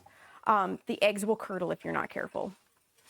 And I say curdle, but like they'll scramble. You'll get like scrambled eggs, and you don't want solid egg bits. So you got to keep it moving so that that doesn't happen. So that's what we're doing here. Just keeping it moving so that we don't get solid eggy bits. If you do get solid egg bits though, you can strain this and get them out. That is an option. And like many of our recipes, this is gonna go from nothing exciting is happening to, oh my gosh, it's done very quickly. It'll turn more opaque. It will thicken up. We're actually gonna see it boil.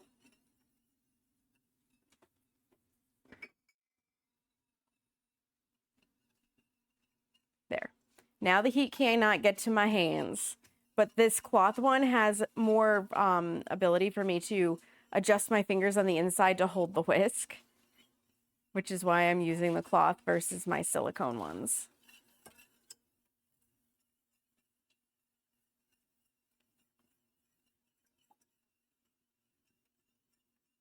Is it just me or did my music stop? My music absolutely stopped. And I don't know why. So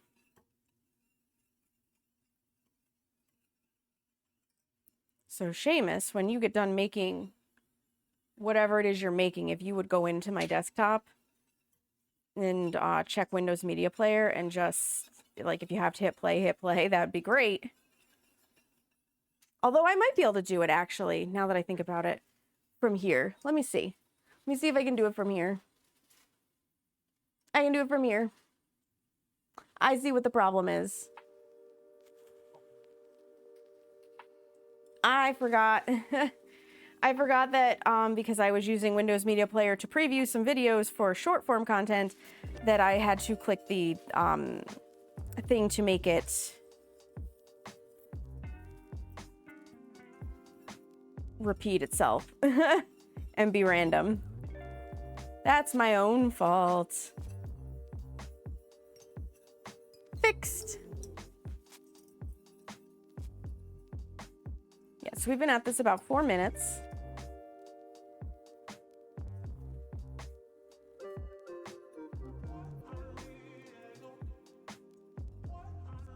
You can see it is getting more opaque.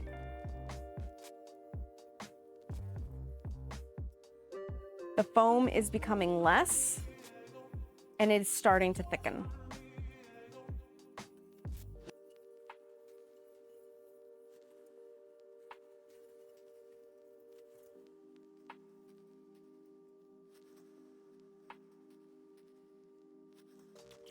You can also see it's starting to want to boil. And it's going to. It is going to essentially boil. That's fine. Cooking the eggs and the sugar with the lemon juice is actually making a little bit of a custard. It's what's allowing this to thicken so that it can set up, so that it can be curd. That glorious condiment that if you've never had it before, you're missing out. And if you have had it before, you understand why it's so lovely.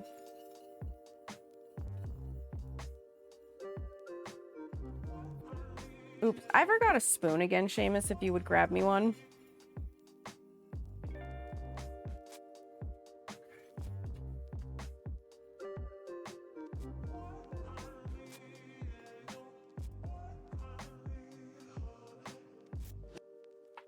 So we're doing this until it becomes thick and it coats a spoon.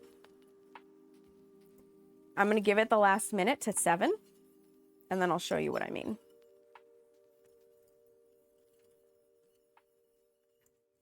The nice thing about a gas range like mine is as soon as I cut the heat underneath is gone. It's not like an electric cooktop where that's going to stick around and we're going to have to deal with that. Yes, it has risen in the pot.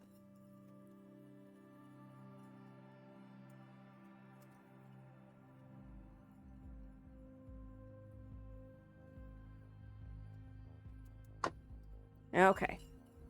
I've cut the heat. Get this off.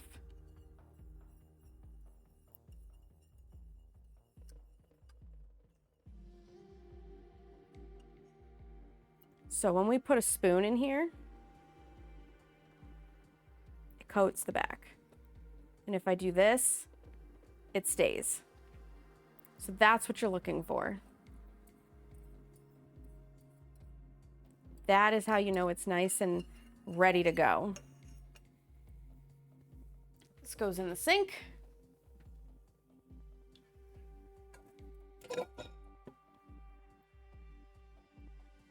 I'm going to turn off overhead cam so you don't get nauseated by all of the movement.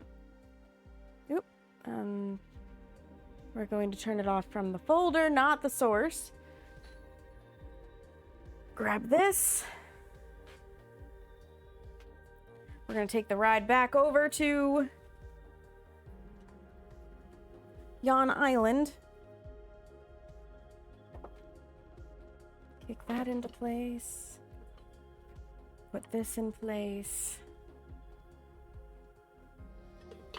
Get overhead cam back up where overhead cam belongs. And scooch it into place here.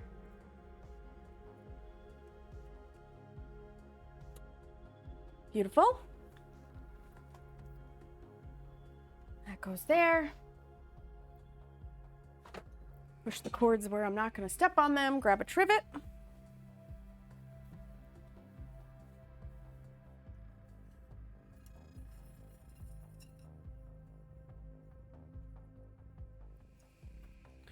This comes back over here. I will turn overhead cam back on.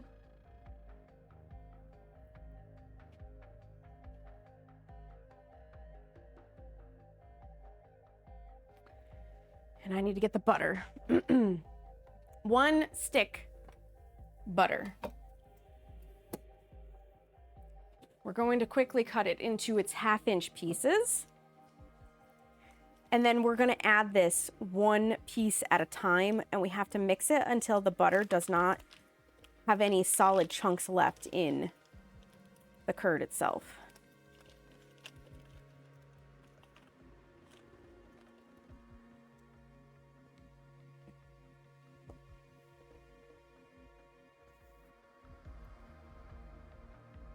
So let me make my 1/2-inch chunks.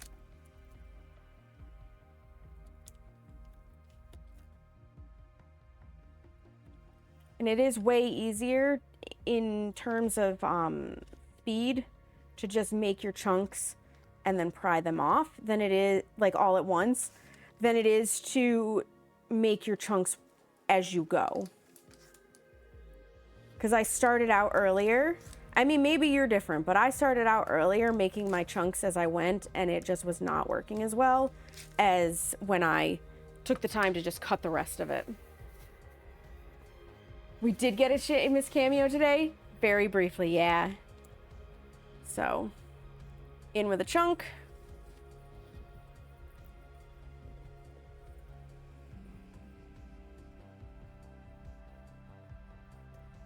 And we're literally letting the heat of the mixture do its job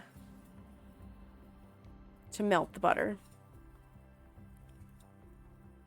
It's a glorious thing.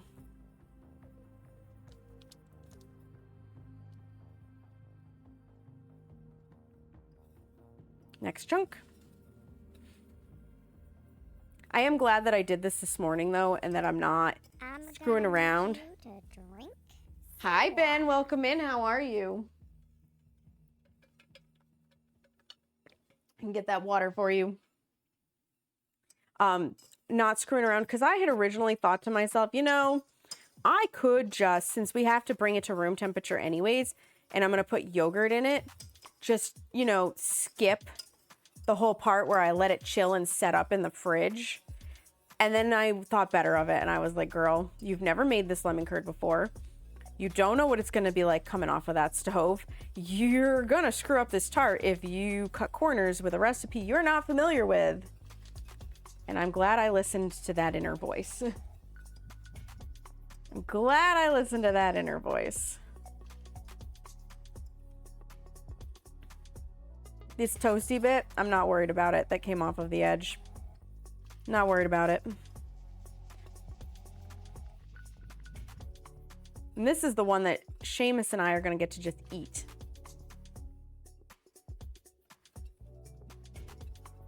So when we get done mixing all the butter and the vanilla in, I will be swapping this one for the one that's already done and in the fridge.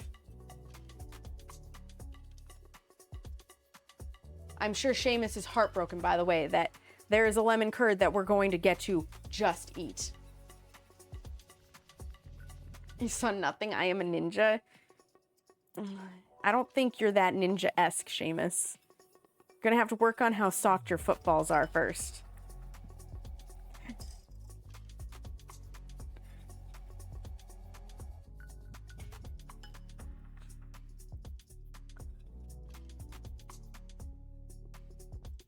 You are sneaky, sneaky.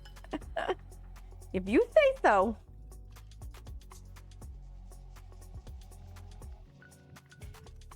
If you say so. Boom, I've returned from meal prepping. Welcome back, Bubbly. You've returned to us mixing the butter into the lemon curd. It's a good time. Also, I'm going to once again say, if you've never had lemon curd and you like citrusy things, you are missing out and you need to get some lemon curd in your life. I don't care if it's store-bought, like, it's so good. It's so good.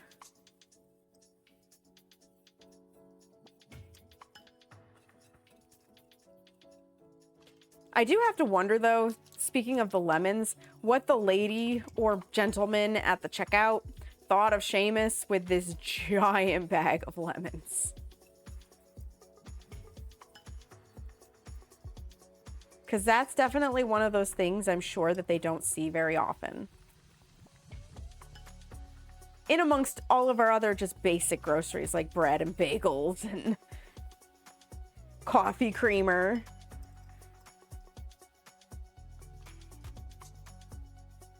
You tried to be sneaky, sneaky. Seamus, you are a giant. You are not sneaky, sneaky. I'm sure the devastation of having to eat 2 lemon tarts will break him. He does. I mean, I'm not making a second lemon tart with this particular curd. I will be making a second one for Easter. But this particular curd is just going to be for consumption. Which, yes, I'm sure still that will break his heart immensely.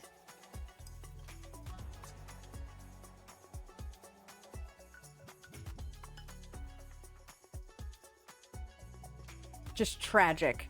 Absolutely tragic. It's gonna break my heart immensely too, you know? I'm just a hobbit. I don't know about that. I think I'm a little too tall to be a hobbit.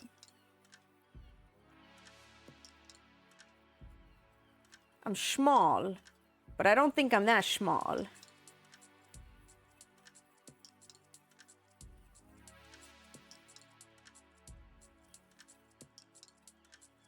Spread the curd on a bagel. I don't know how lemon curd would taste on onion bagels. I'm not gonna lie, and we don't have plain bagels, so.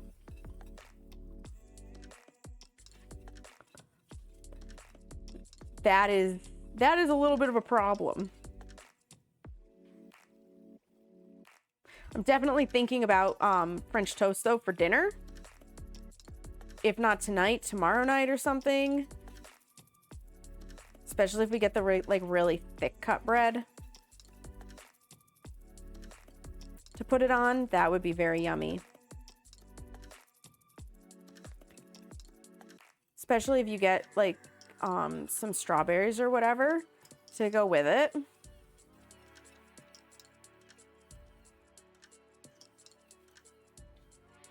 You're only 5'9". I'm 5'6". You are a giant. That's 69 inches. Ooh woo. Oh my god. Why? Why did the universe have to give you that, Seamus? Lemon curd would be delicious with French toast, right, Red Wing? Right? That's what I figure. It's also really good in crepes, but let me tell you what I don't plan on making. Crepes. No, his math is correct. I know it's correct, Ben.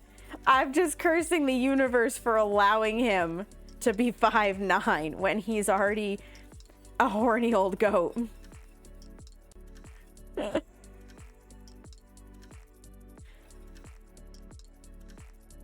Like, why couldn't he be just shy of it at 5'8"?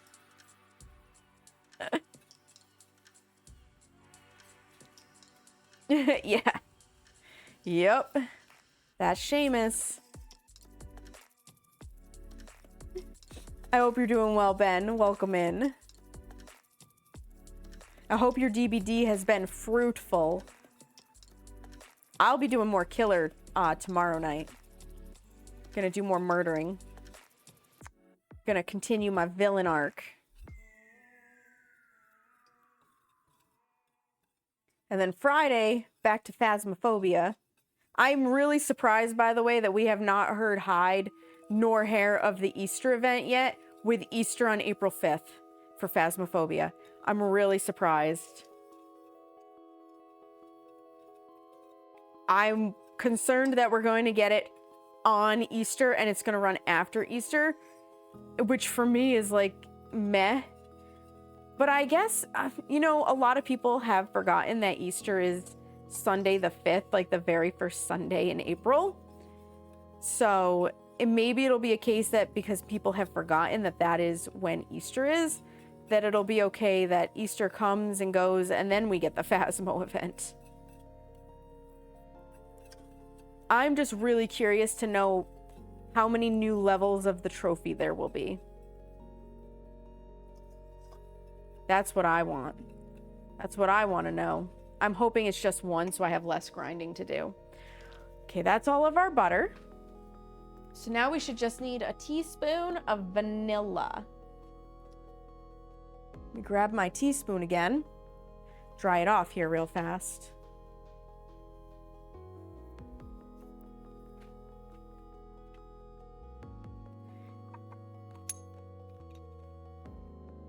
God, vanilla smells so good.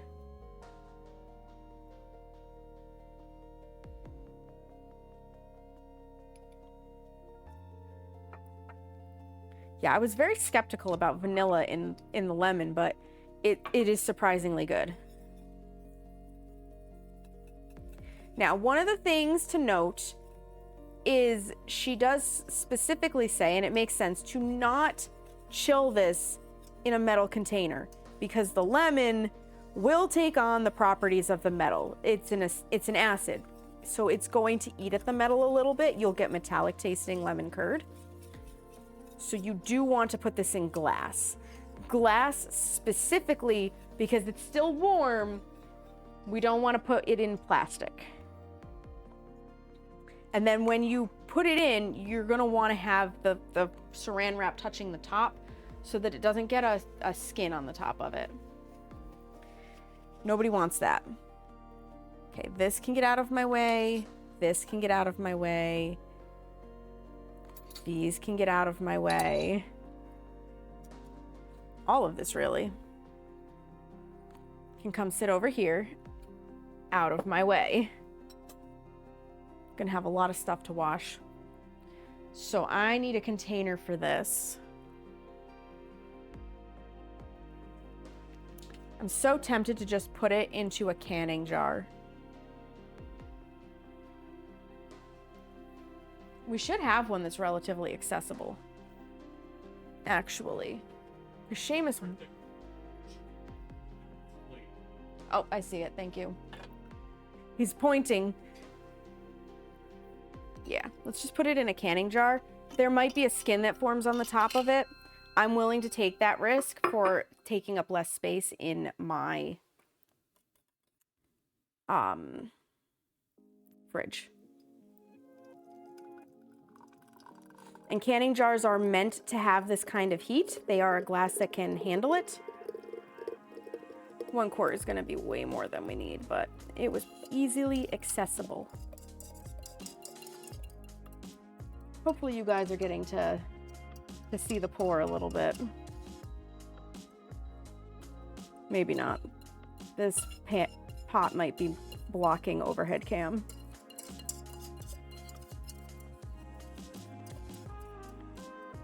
Oop, as I just spritz some all over the place.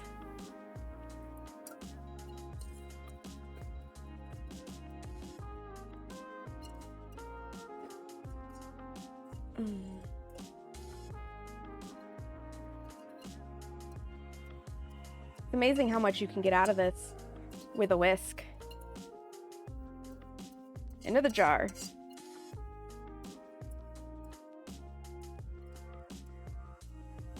That'll do.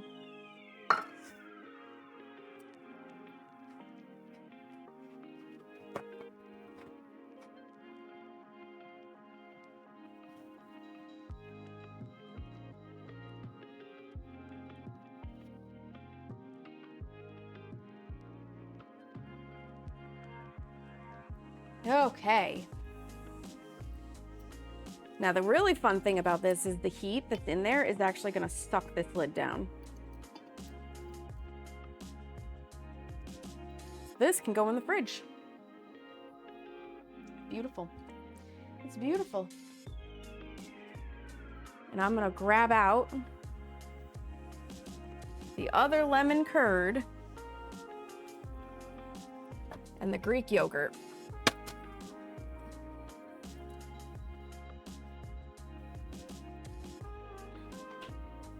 Like I said, I made some earlier and I put it in a big enough dish that I can mix the yogurt right into it. But before I do any of that, there's a very important task to happen. And that task is sampling the lemon curd.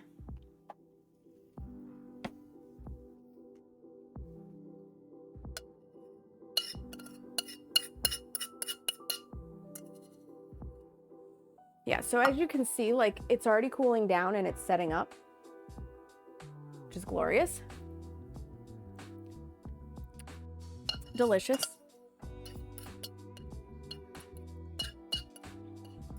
Very lemony.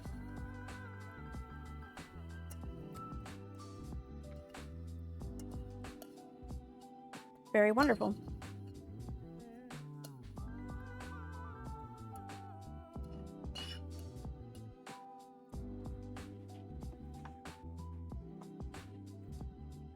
Here you go, Seamus.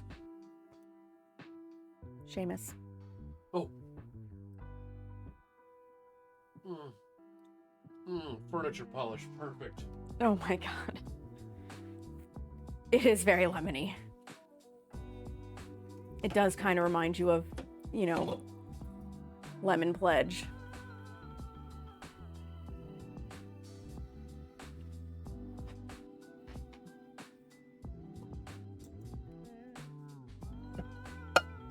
We'll get this pot in here with water.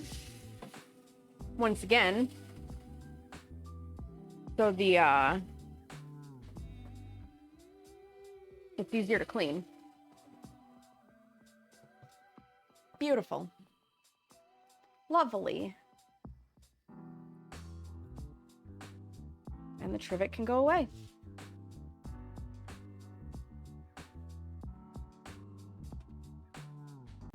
Hi, Sparkly. Welcome in. How are you? If it doesn't taste like furniture polish, it's not lemon enough. Well, it tastes like furniture polish, so. All right, now we can go back to the actual lemon tart recipe. I'm doing okay. I'm hanging in there. I'm hanging in there, which is like all the way back here.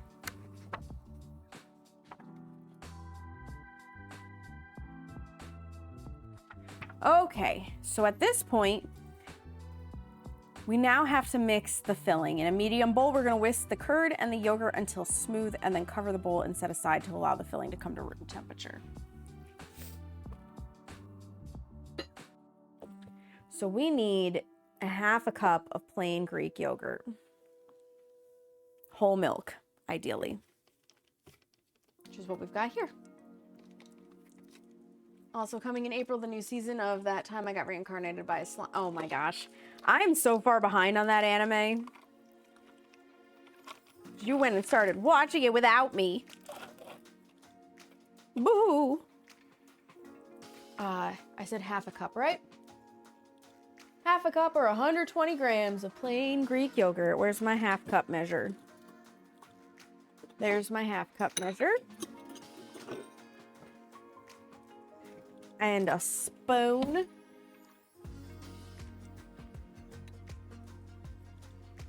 Give you guys back overhead cam. I always give my yogurt a little bit of a stir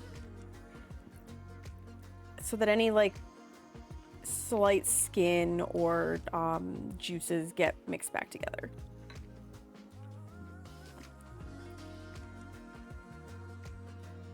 Rimuru is life. It's like so much waifu. Oh my gosh. Yeah, slime is definitely your favorite anime, Seamus. And that's fine. You gotta have a favorite. How funny would it have been if I had forgotten about that saran wrap on the top of my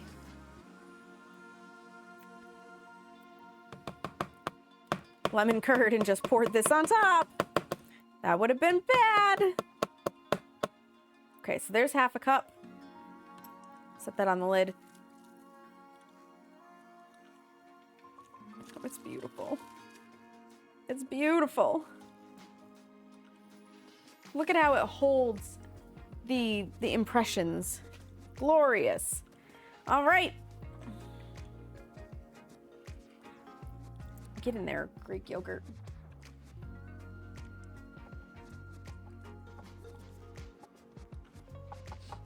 Would have made a great clip though. It would have.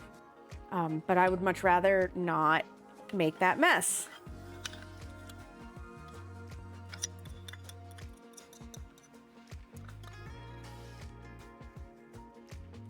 I used to love Tenchi Muyo because of the baby spaceships, aka Cabots. Oh, that's cute. I don't think I think I read Tenchi Muyo and not watched it.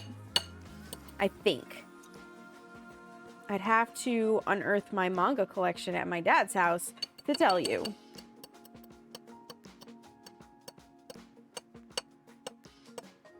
Okay, that'll do. I'm not licking the spoon because A, there's no flavoring to this yogurt, and B, I don't actually like Greek yogurt. I find it to be too tangy and not pleasant. We have another whisk. I don't like this whisk as much, but I'm gonna use this because it says to whisk it.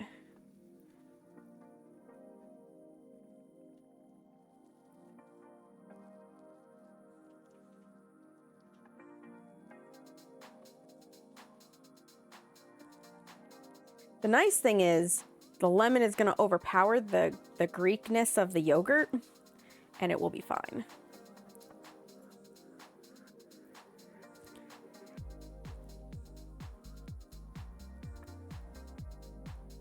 And then I'll save this container of Greek yogurt for next time because this is literally the smallest size we could get.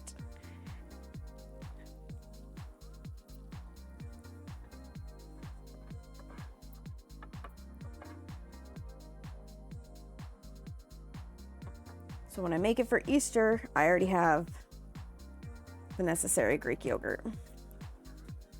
All right.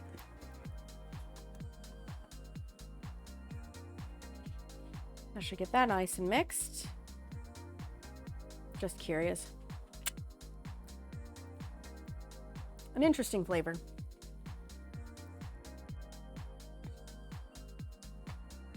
And then cover. I like the one who has online shopping, campfire cooking. Yeah, campfire cooking is so good. Well, there's actually, I think there's another one that uses online shopping as well, but campfire cooking is the most well-known one. With the Fenrir and the slime, yeah, that's campfire cooking. In Another World with My Absurd Skill, I adore that one. I actually found a recipe for oyakodon because of that anime. And then discovered that Clearly Japan is holding out on us. Clearly.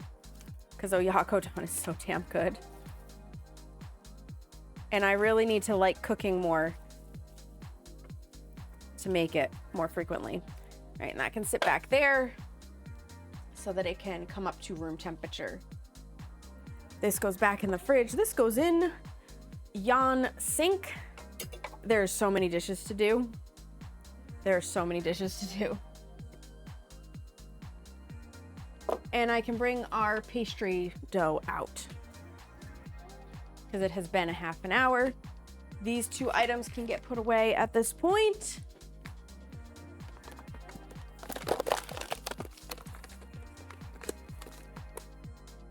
That's important. All right. Let me actually give this a damp paper towel wipe down.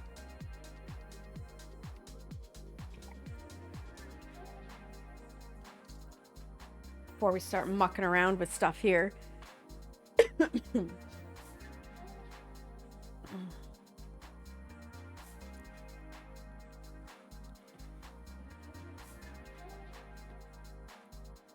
Because there's a lot of like particles of sugar and lemon zest and what have you floating around, and we had egg albumin and lemon juice and stuff all over the place. I don't actually think I need this spatula anymore either.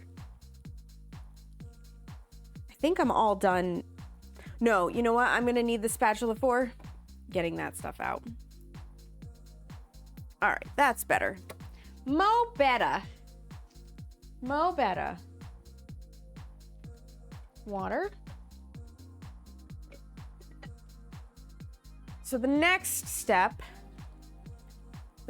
is getting tart dough into tart pan. So I need to go back to the dough. A little bit further. There we go. I'm gonna get my oven started on the preheating part.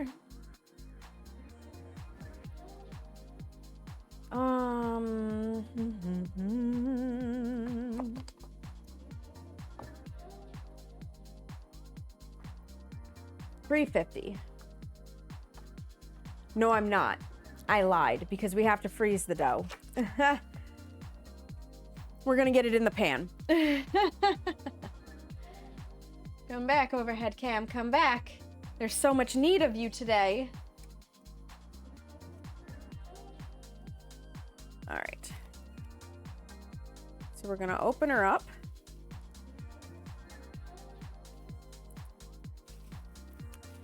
And the instructions say,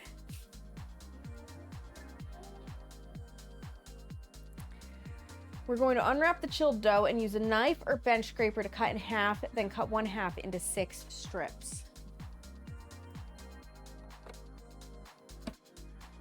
All the knives.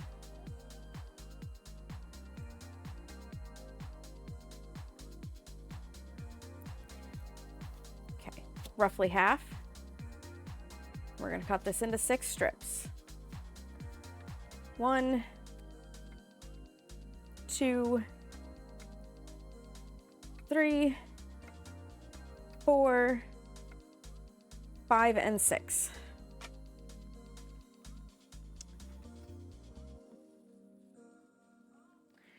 We're going to roll the strips beneath my palms on the work surface to form ropes that are about 1/2 inch thick, and then arrange the ropes around the inside perimeter of the tart or spring-forward pan, pressing into place and overlapping slightly so there are no gaps. Just moving this over to the side a little bit more to get myself some space where you can see what I'm doing. Hi, Alphavar. Welcome in. How are you? I hope you're doing well today. Now that it's evening for you.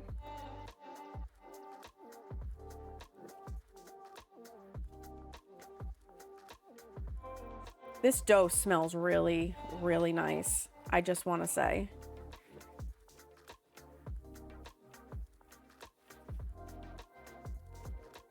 sure that's 1/2 inch.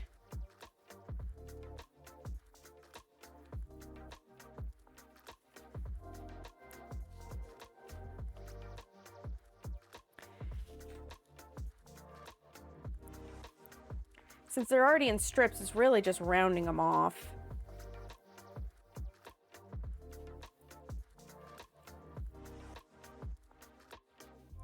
This is nice dough to work with, I'm not gonna lie.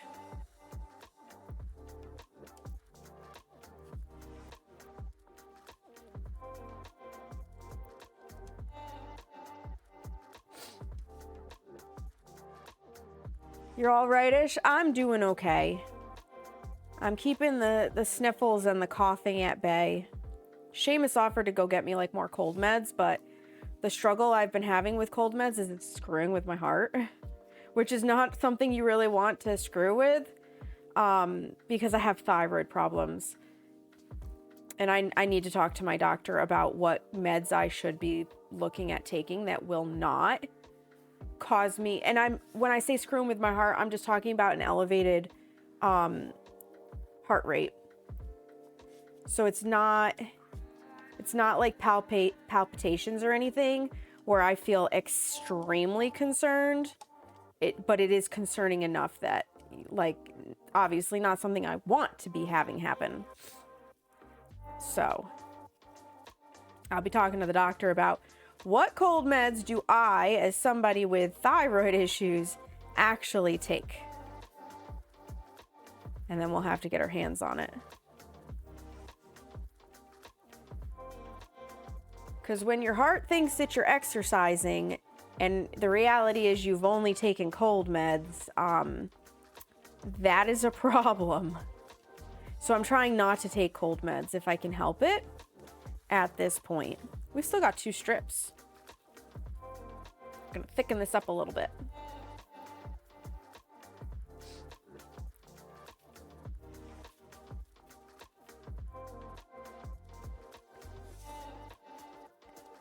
So I'm gonna press it in and I'm gonna press it out so that I can try to, like, because it says to let it come up above the edges, but I really want to take some of it and bend it down to move it along the sides so that I'm getting a relatively even thickness, and it's going to look really funky right now, and then I'm going to fix it. I promise. I promise I'm going to fix it.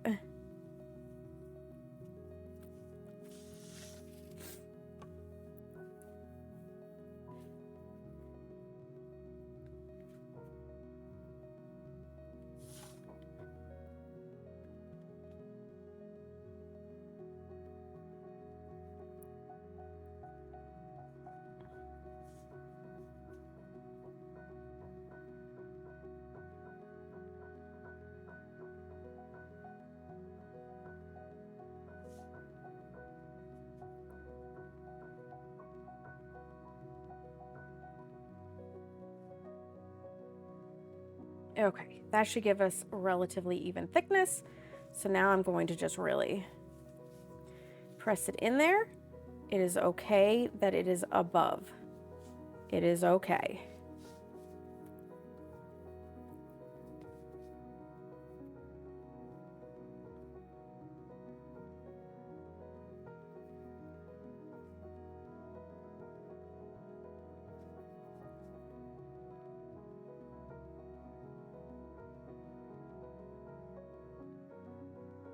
Okay, beautiful. That should be good and pressed in. So the rest of this is going in the bottom. How did she say to do it?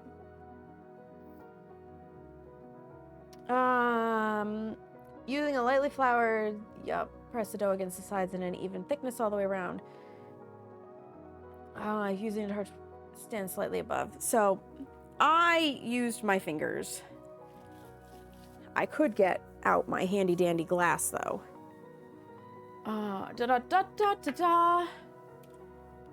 Because this is the only flat bottomed item that we have.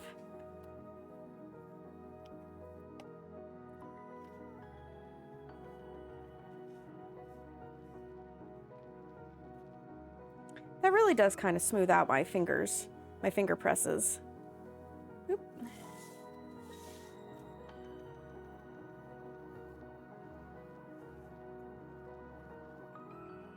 There we go. That'll do nicely. Yeah, now there's not like indents. Okay. Using lightly floured hands, press the other half of the dough into and across the bottom of the pan in an even layer. Where the bottom meets the side, smooth and press the dough together to seal for an extra smooth surface, or if you notice any unevenness, use the floured measuring cup to flatten the bottom. I'm going to break this up into little chunks so that I can really get it across the bottom. Gonna go take pills and hopefully get some sleep. Yeah, absolutely. I appreciate the lurk, Alpha Varg, and I hope you're able to get some good sleep, friend. Thank you for stopping by. Lurks are always appreciated. I know it's late where you are. Yeah, so rather than trying to push out the half of this, I'm just breaking it up so that we get chunks everywhere, and then we'll press them together.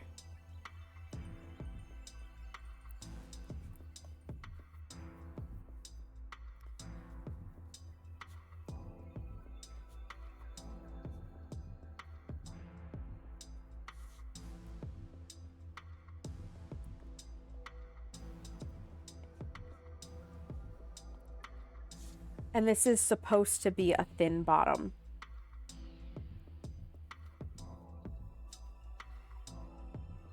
This is a 9-inch Tart pan, which is exactly what the recipe calls for.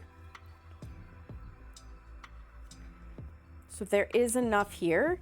It might not look like it at first, but it will actually come together. And we will, like these spots that are really thin, we'll come back and we'll get dough over into them.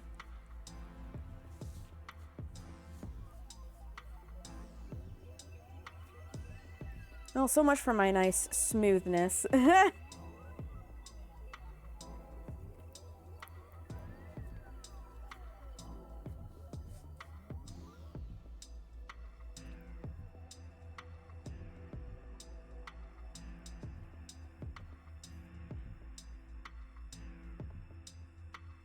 I broke the bottom a little. I pushed more than pressed.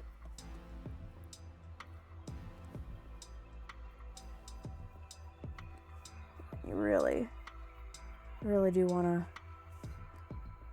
try to get rid of the crease along the edges so that doesn't, you don't want the side to break off from the base.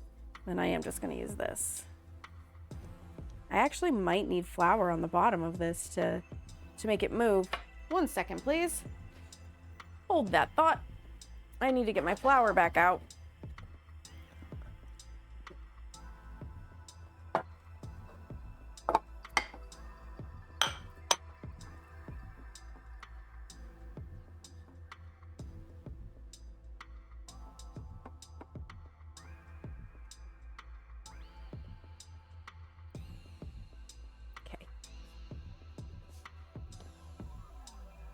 The flour doesn't last very long. You know what?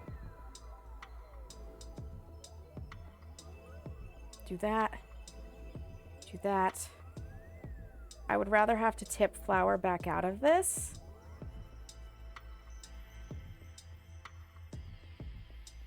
And be able to like actually move this around. Okay, this part, maybe I just need to tap instead of trying to slide.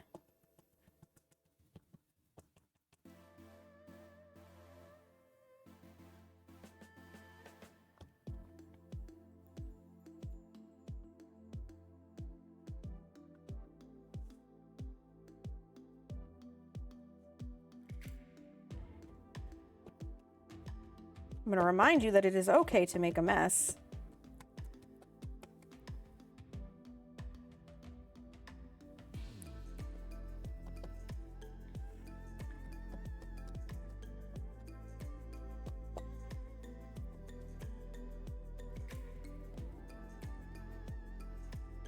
Messes are cleanable.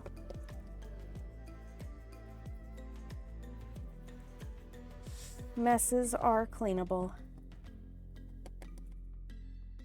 Usually.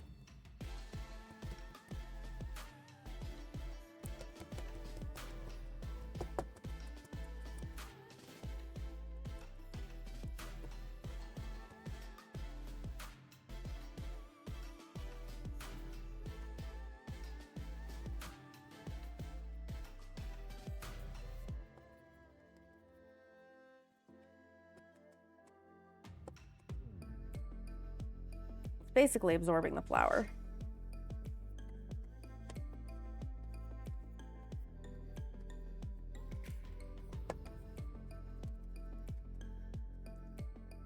Which is fine with me.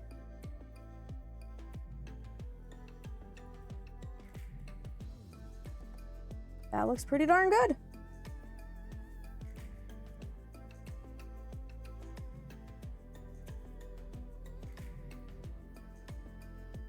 Excellent.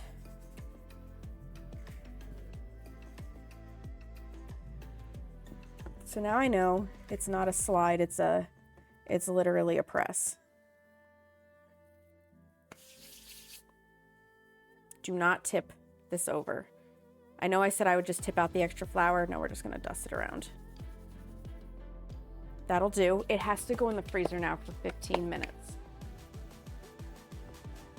Hi, Brutus, welcome in. Yeah, we're making lemon tart. All right.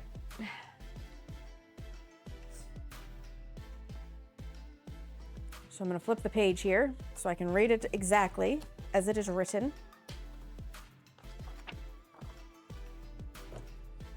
We're going to freeze the pan until the dough is completely hardened, 15 to 20 minutes. I will give it yon 15. I'm being very careful not to hold it from the bottom, but from the sides, because the bottom will push up, and that would be a problem.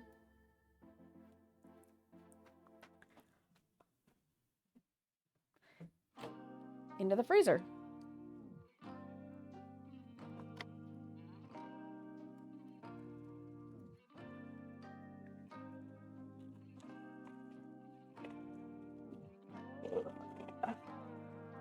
Where it can now sit undisturbed for 15 minutes. Beautiful. And I can tidy up my mess real fast. Again. There's a lot of clean the mess. Clean the mess. Once again, clean the mess. And this is still coming up to room temperature. And then we have to pre-bake. And then we have to par bake. And then we can add the stuff in. Baking equals clean the mess. Yeah. You love some lemon? Heck yeah. Oh, you're streaking. Let's go. Let's go. Another streaker in chat. Also, thank you guys for getting all your daily self-care check-ins as well. I know I missed those in the grand scheme of this.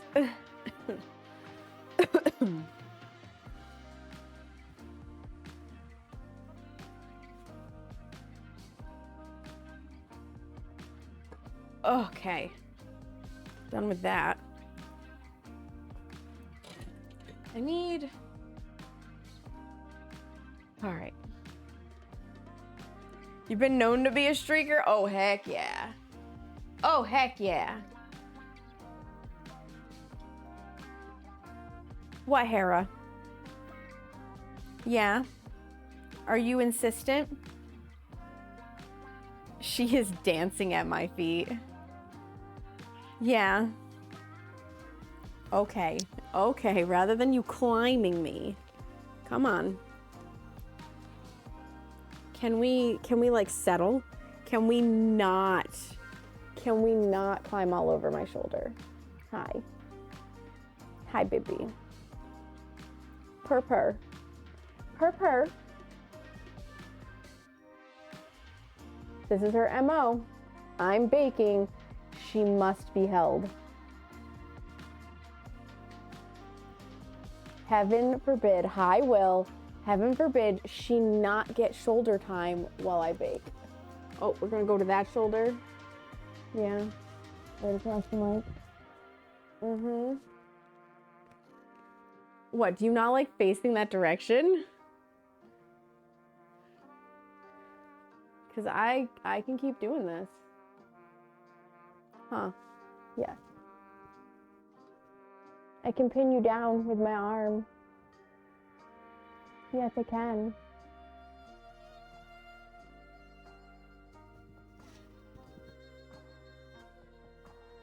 That's the face of suffering. Oh, yeah. The ear diggies. The ear diggies. Yes. How good is that? So much fur. So much fur. You are a fur-making machine, Hera. Much suffering.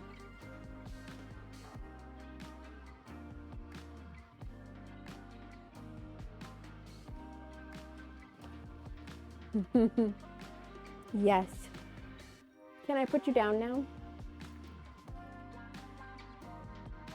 Okay, she's gonna explode out of my arms. I didn't even try to set her down. She was just like, I'm done. Immediately. Right now. I've got cat fur all over my face.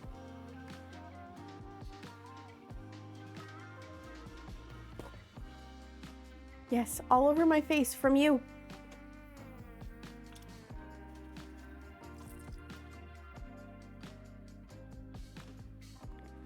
Ugh.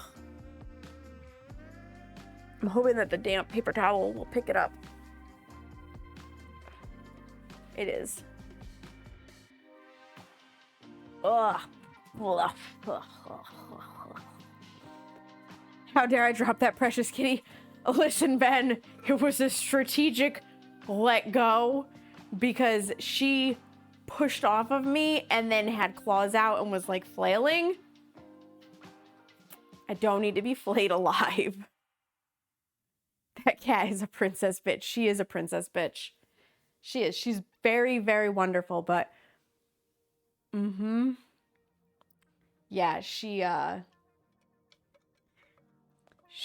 wants it her way. Always. Always. And that's okay. Because we love her. I'm so excited to put this jam on this tart. Blackberry and lemon together just sounds wonderful. I'm gonna need to order more. So we only need 100 grams of this, so technically I could make 3 tarts out of here. But I really like blackberry jam, and I have been on a jam and toast kick. So more of this. And then I will say, let me grab it. Sid and Chippos told me about Marionberry, and Chippos sent me a link, and I should have looked closer at it. This is my own fault. It's kind of my own fault. Called, like, they're Marionberries, and they are a form of blackberry. It's a milder tasting fruit, as far as I can tell. And it is very tasty. The only thing that I'm struggling with this particular brand, and it doesn't say anywhere on this, is that it's got seeds in it. And I don't like seeds, so I should have looked to see if they had a seedless version. But it is tasty. It is tasty and I will eat it. I'm just not gonna put the Marionberry in the tart because A, I want the punchierness of actual blackberry, and B, I don't want the seeds. But this is very tasty. You can find it on Amazon. I definitely recommend giving it a try. Just if you're like me and you don't like seeds in your fruit, your jellies and jams, find the seedless version.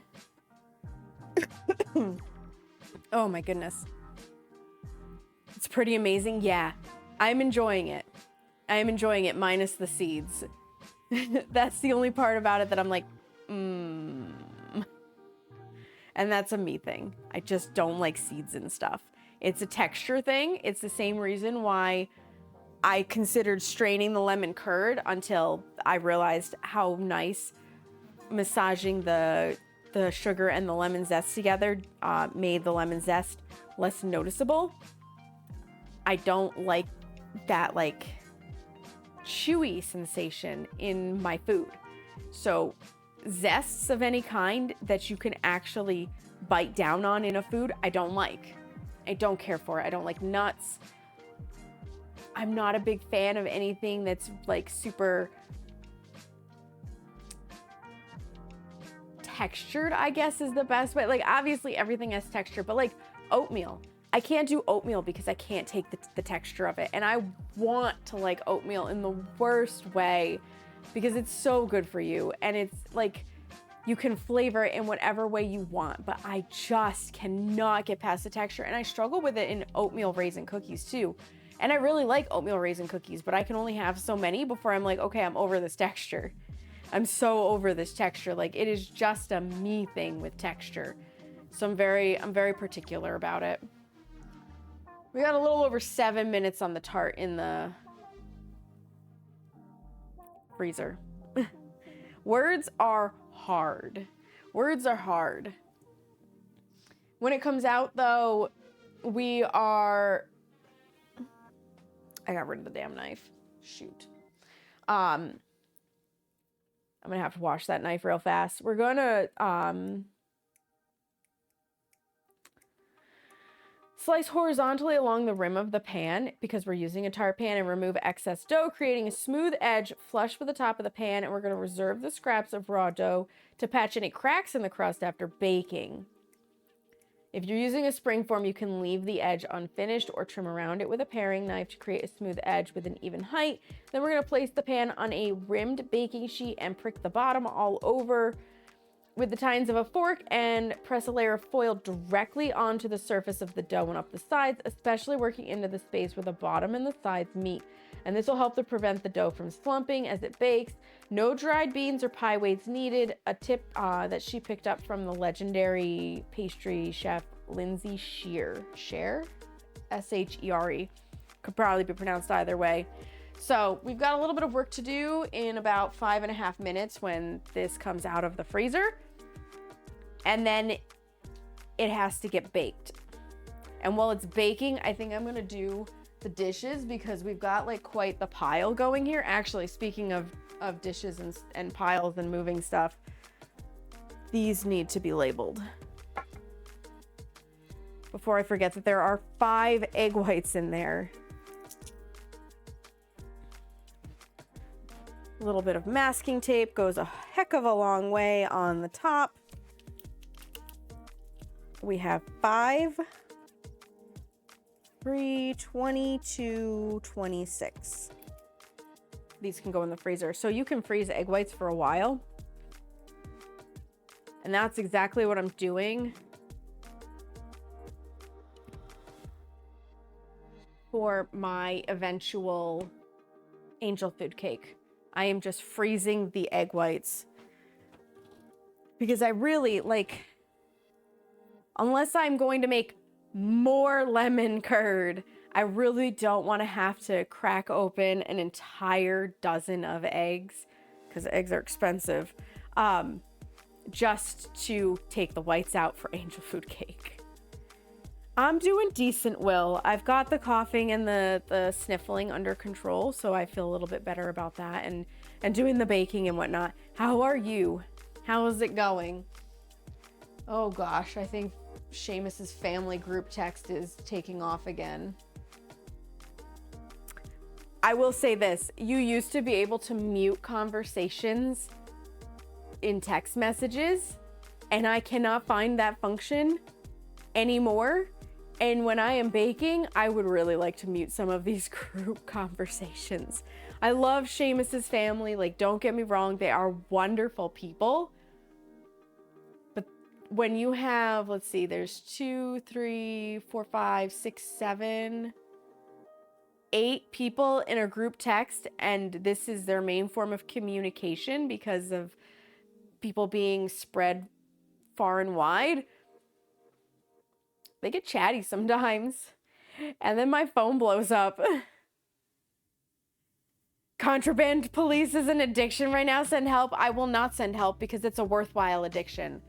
Like, it is so good. It is so good, Will. I am waiting for the DLC to drop, and then I'm doing another playthrough of it on stream because I have to. I have to. I'm going to start from day one again and go straight through with the DLC because we've clearly forgotten some stuff. And this time I'll try to pick like a specific path because the last time I mostly sided with the law, but there was one point where I didn't. But I think this time I will go for a perfect law-abiding citizen route. And then maybe we'll wait a couple months and we'll play it again and I will take the lawless route and we'll let the people go past and stuff that we're not supposed to. Welcome in, Tuscan Tamale. How are you doing today? Yeah, like I adore Contraband Police. It is such a vibe. It is very much a me game. Can't go wrong. The lawless path is what you're doing right now? Nice. Nice. That's excellent. I need to wash that knife off real fast. Where did I stick it? Over here. Actually, I don't because I didn't put it in the sink. I'm so good. I'm gonna wipe it off though, just to get rid of the excess lemon. But I didn't put it in the sink because this is a nice small sharp knife that I can use to deal with the pastry dough. Yeah, the lawless path sounds interesting. I'm wondering if it ends up with you having less attacks on your base overall because you're working with one of the groups. And if it changes some of the missions that you get handed. Like, I'm curious. I'm curious about that. There are cat pricks from where Hera has jumped up. I was like, what am I feeling? It's little picks. Oh, cat. That's Hera for you. She is also sharp and wants to climb people. Got like 10 seconds left on the clock, so I'm gonna hit the delete key on that. I really quick need to go get chapstick for my lips, so I'm gonna take this off so I don't deafen you, because I'm hearing stuff from my desktop in there through its basic speakers, and then I will grab the tart and I'll meet you back over here.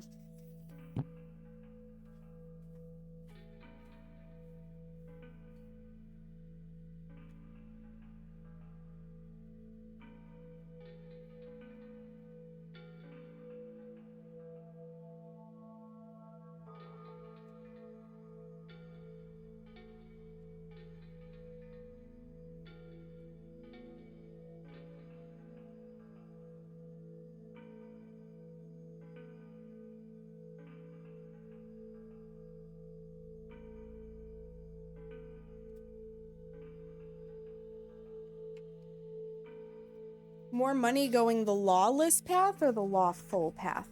Will. Because I feel like you make more money being able to do the missions and get paid for them. Alright, so we're gonna slice parallel. The lawless. Interesting. So I'm just literally sliding it in.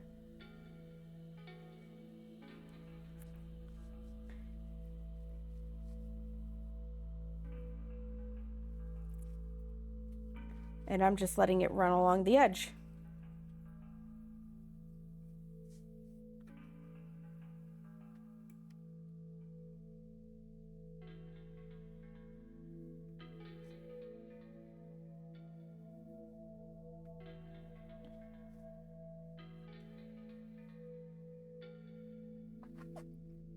And either I'm letting this dip down or there are some uneven parts.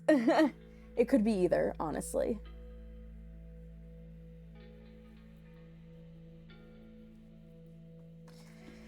Ugh, I'm just gonna get myself eye level so I can see what I'm doing.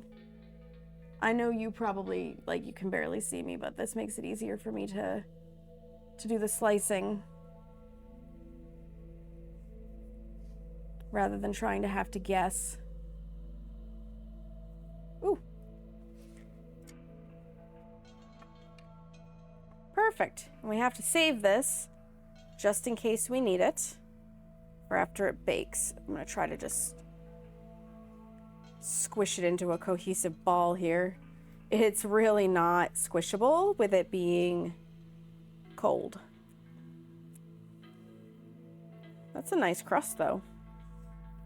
That's a nice crust. Okay, next step. We need to get, oh hey, a pan and start preheating the oven here to 350 Fahrenheit. This is the same tray I just used for the almond flour, so I'm just gonna wipe the excess flour out of it from when we toasted it.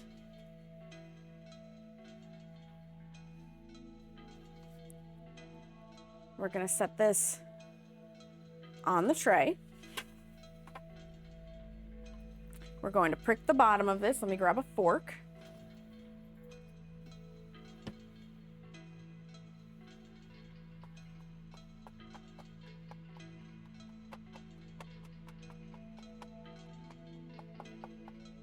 That's what she said. I don't know what your that's what she's setting, but I'm sure it's appropriate.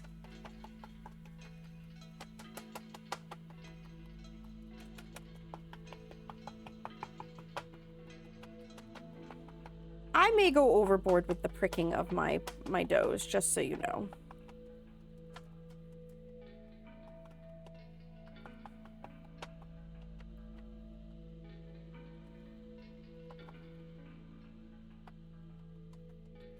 Okay. Now we need foil. Something about crusty nuts. These crusty nuts, bubbly. Got them. Foil. I am not going to use my heavy duty foil. I'm going to use the foil that we use to make Smeagol balls of aluminum foil. Thank you, bubbly.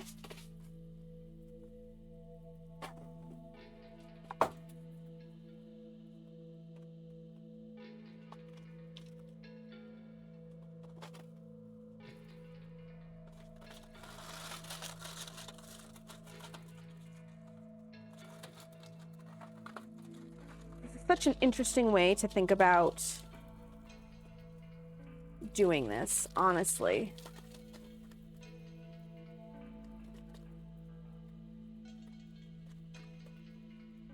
To keep it from puffing up too much or sloughing down. And I'm going to turn this in just to kind of create a little bit of a solid bit to help it stand.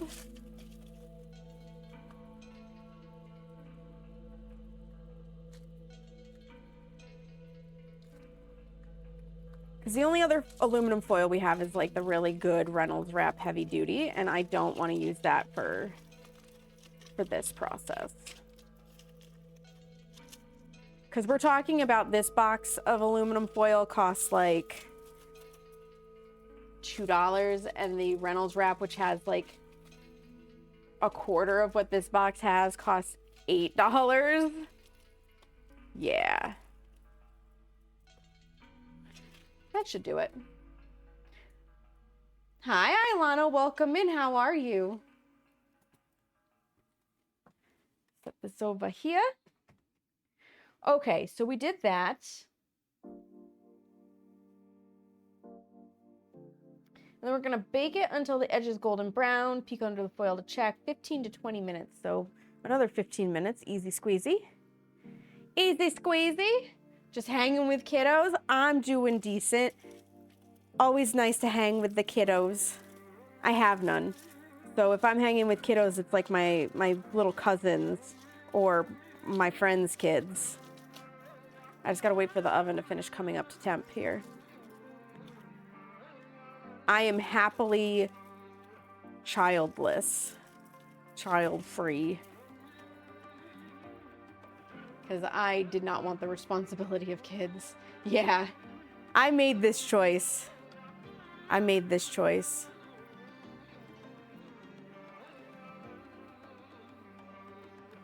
I just want to play with this. I kind of want to just eat it. I'm not gonna lie. The little ball of dough. It's very tempting. You know me and just eating everything that I make. Eat everything, lick everything. Hurry up, coming up to temp oven, por favor. And then while this bakes, I'll do a little bit of the dishes, put up words on stream maybe, or we'll chat, you know, whichever. Whatever's clever. It's giving this plenty of time to come up to temp, and like we've got a lot of baking to do on this, to be totally honest. Like there's a lot that we have to do. So we're gonna do the initial 15 minutes. Then it's not coming out of the oven. We're taking the foil out and it has to be baked for another 15 minutes to get it to par baked. And then we can take it out and we're going to put this in a small layer on the bottom, 100 grams of it. And then it gets baked for like, I think it's 5 to 8 minutes just to set the jam. And then we pour this in as much as will fit and we bake it again. There's a lot of put it in the oven that's about to happen. So that's a thing. Oh, there it is. There's the nut-free tart dough. Replace the almond flour with a 1/4 cup all-purpose flour and skip the toasting step. There you go. From way back where I was trying to find it, it was on the second page. Yeah, it's a lot of baking, but it's gonna be so good. We've done the hardest parts. We've made the lemon curd and we made the dough itself. Now it's just assembly. Thank you for getting your daily self-care check-in. Yeah, it's just assembly at this point. There's the oven. Woo, slip sliding away. What is it, Shmoo? You found the box? Ooh, hot oven is hot. In that goes for 15 minutes. Wakey, wakey phone. So I can start the timer. You could never? Yeah, and that's fine. That's why you get to come here and enjoy somebody else doing it, so that you don't have to. It's even better if you enjoy somebody else doing it and then you get to taste it, but you know, 50% is still decent. 75th, hi Suspenders, welcome in, how are you? How are you, friend? Suspenders, the short today that went up features our Ascent 7 struggles. I just want you to know that. I had to string a few clips together to make it. It was well worth it. You saw it and you laughed so hard? Yeah. You're stressed? No, the stress is not good. But yeah, no, that, oh. And the one going up tomorrow, coincidentally will also be a clip from the Ascent 7 struggles.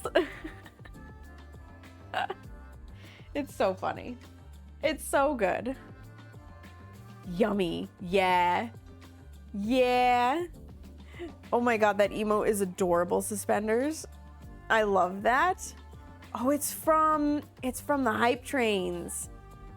I'm really loving all of the new emotes you can get from hype trains. I'm just saying, like, hallelujah to Twitch for that one. Big win. Big win. We have to figure out a time too, Suspenders, when we can attempt Ascent 7 again. Do another co-stream. They're super cute, right? They're really good. And they're experimenting with different styles for each set that they release, and I appreciate that too, so that it's not pigeonholed into like just the cutesy style or just the line art style or just the photorealistic style, like all over the board, so that you can find something that works for you. It's very appreciated.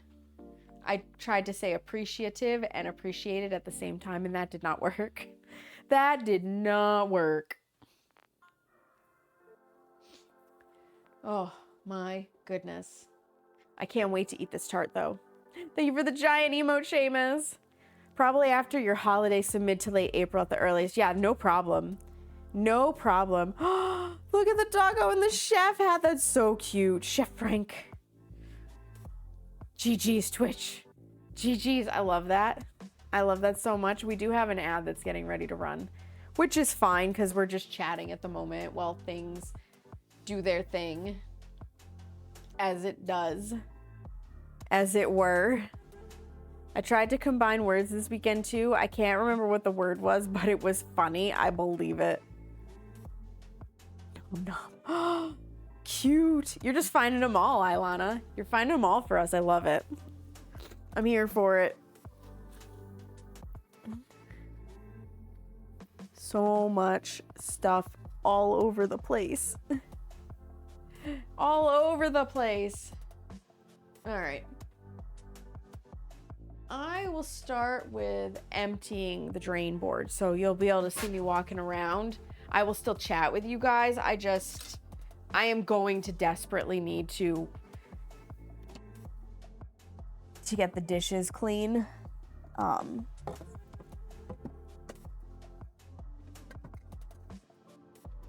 know myself enough to know that. And it's a good activity to do when we're not knee deep in some niche conversation about hobbies, interests, and nerddom.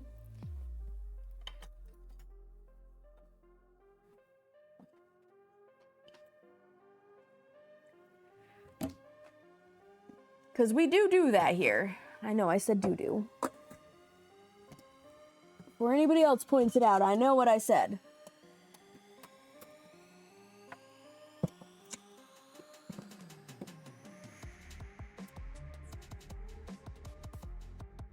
Gotta go do school drop up, but wanted to pop in. Absolutely, Suspenders. I hope you have a very successful, non-tantrum laden school drop off. I love the cool cat ones too. Boop. So much stuff that has to be put away from dinner last night. And that's the other nice thing about dinner last night, like I was saying about leftovers earlier. We get leftovers for dinner tonight, and that makes me happy. Makes me very happy. And then I can have leftovers for lunch tomorrow, which is always good. Ooh, this is still a little damp.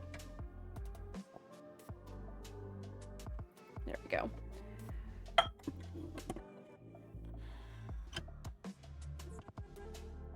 This is also still a little damp.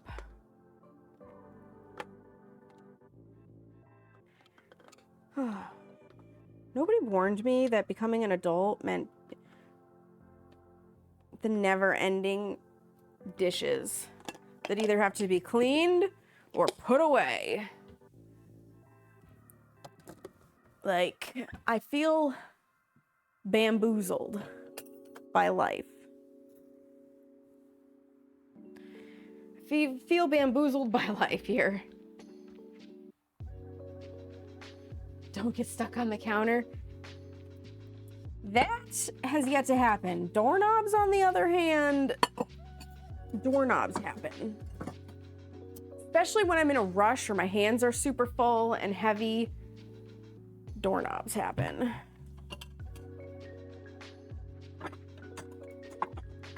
Ugh. Upsy daisy. These two items go in the island.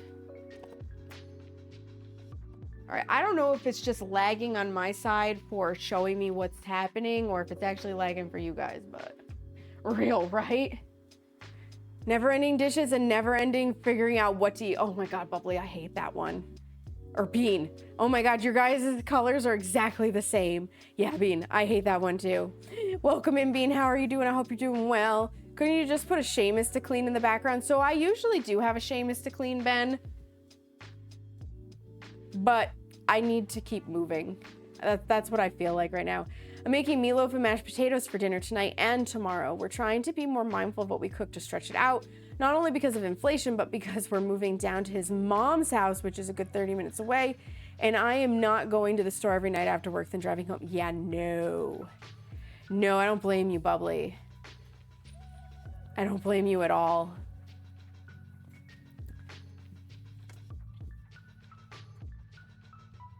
On days when there are multiple rounds of dishes, I do them to save your hands. It's true, he does. He does. That one's getting a little loose. Because, yeah, my hands and multiple rounds of dishes just don't do well. Nobody's would, honestly. Oftentimes, if we do have too many rounds of dishes, like I might do the first one and then he'll do the second and the third, and then I will do the final one at the very, very end. Because that way it also doesn't cause his hands woes. Defatting of the skin is a real thing and it's really nasty, and do not Google that if you are squeamish. Just trust me when I say it's not pleasant. And you can cause it with dish soap. Excessive exposure to dish soap. And for somebody like me who already drops things frequently, I can't use gloves to protect my hands because then I cannot hold the dishes and the sponge well enough to actually be effective with the dishes or the sponge.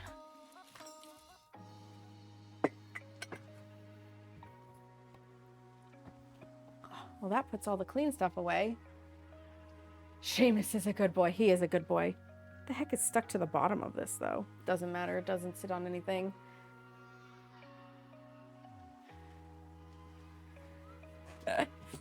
I think I just stopped Ilana from Googling defatting of the hands. Defatting of the skin, really.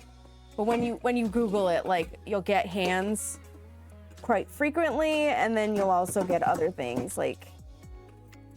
It's not pleasant.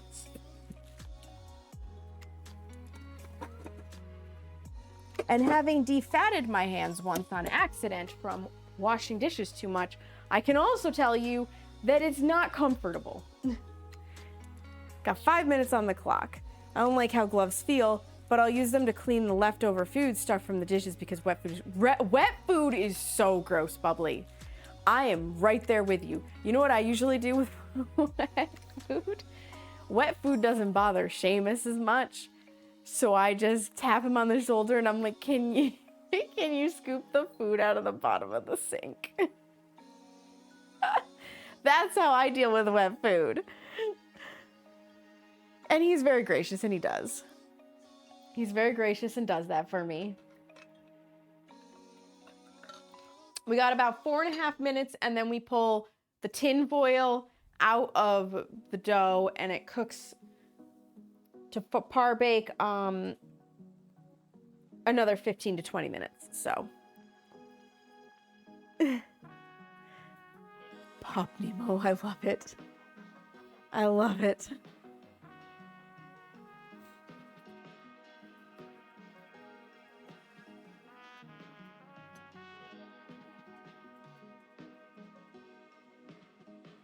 Yeah, so I'll let the item do what it's got to do, and then I will do a little bit of the dishes.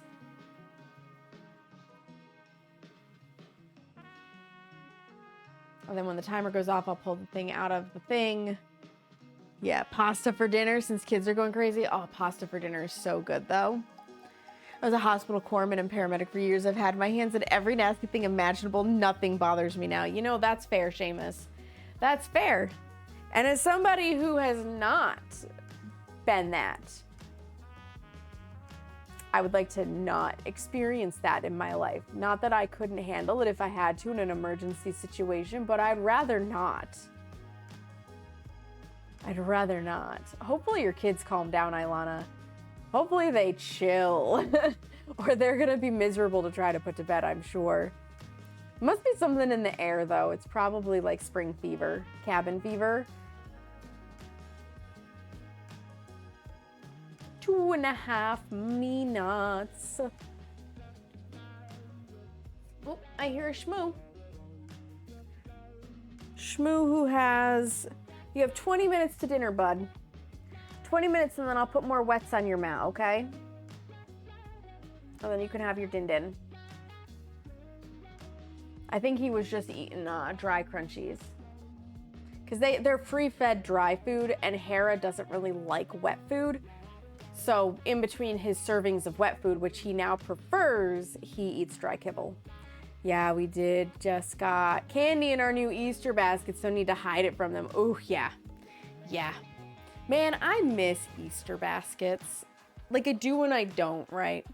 I miss the novelty of knowing on Easter morning that I wake up and I get, because my mom hid our baskets. You had to go find your basket and you had to keep quiet if you found your sibling's basket.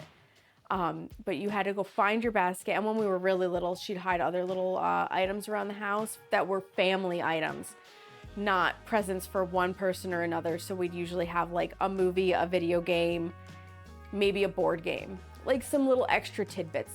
And when you found one, you didn't find any of the others, so that each of us kids, so there were 3 of us, could find one thing extra aside from our basket. But yeah, that was like our Easter morning. Go find your basket, and then you have this basket of candy. Like, exciting.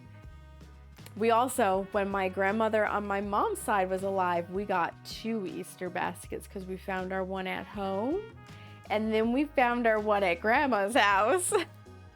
That didn't last very long because she passed when I was 7, but it was still exciting.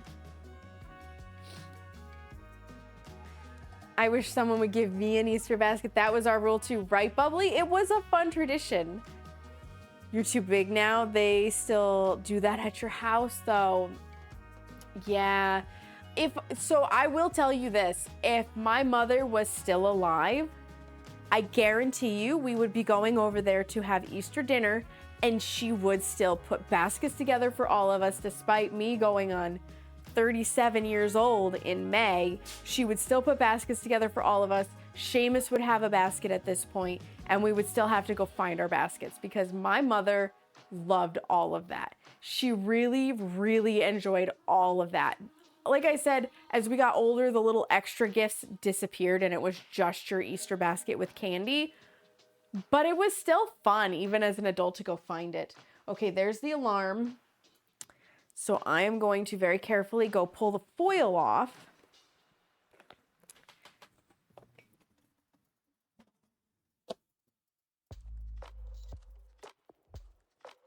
Oh, I can't grab it with this. Come hither, fork.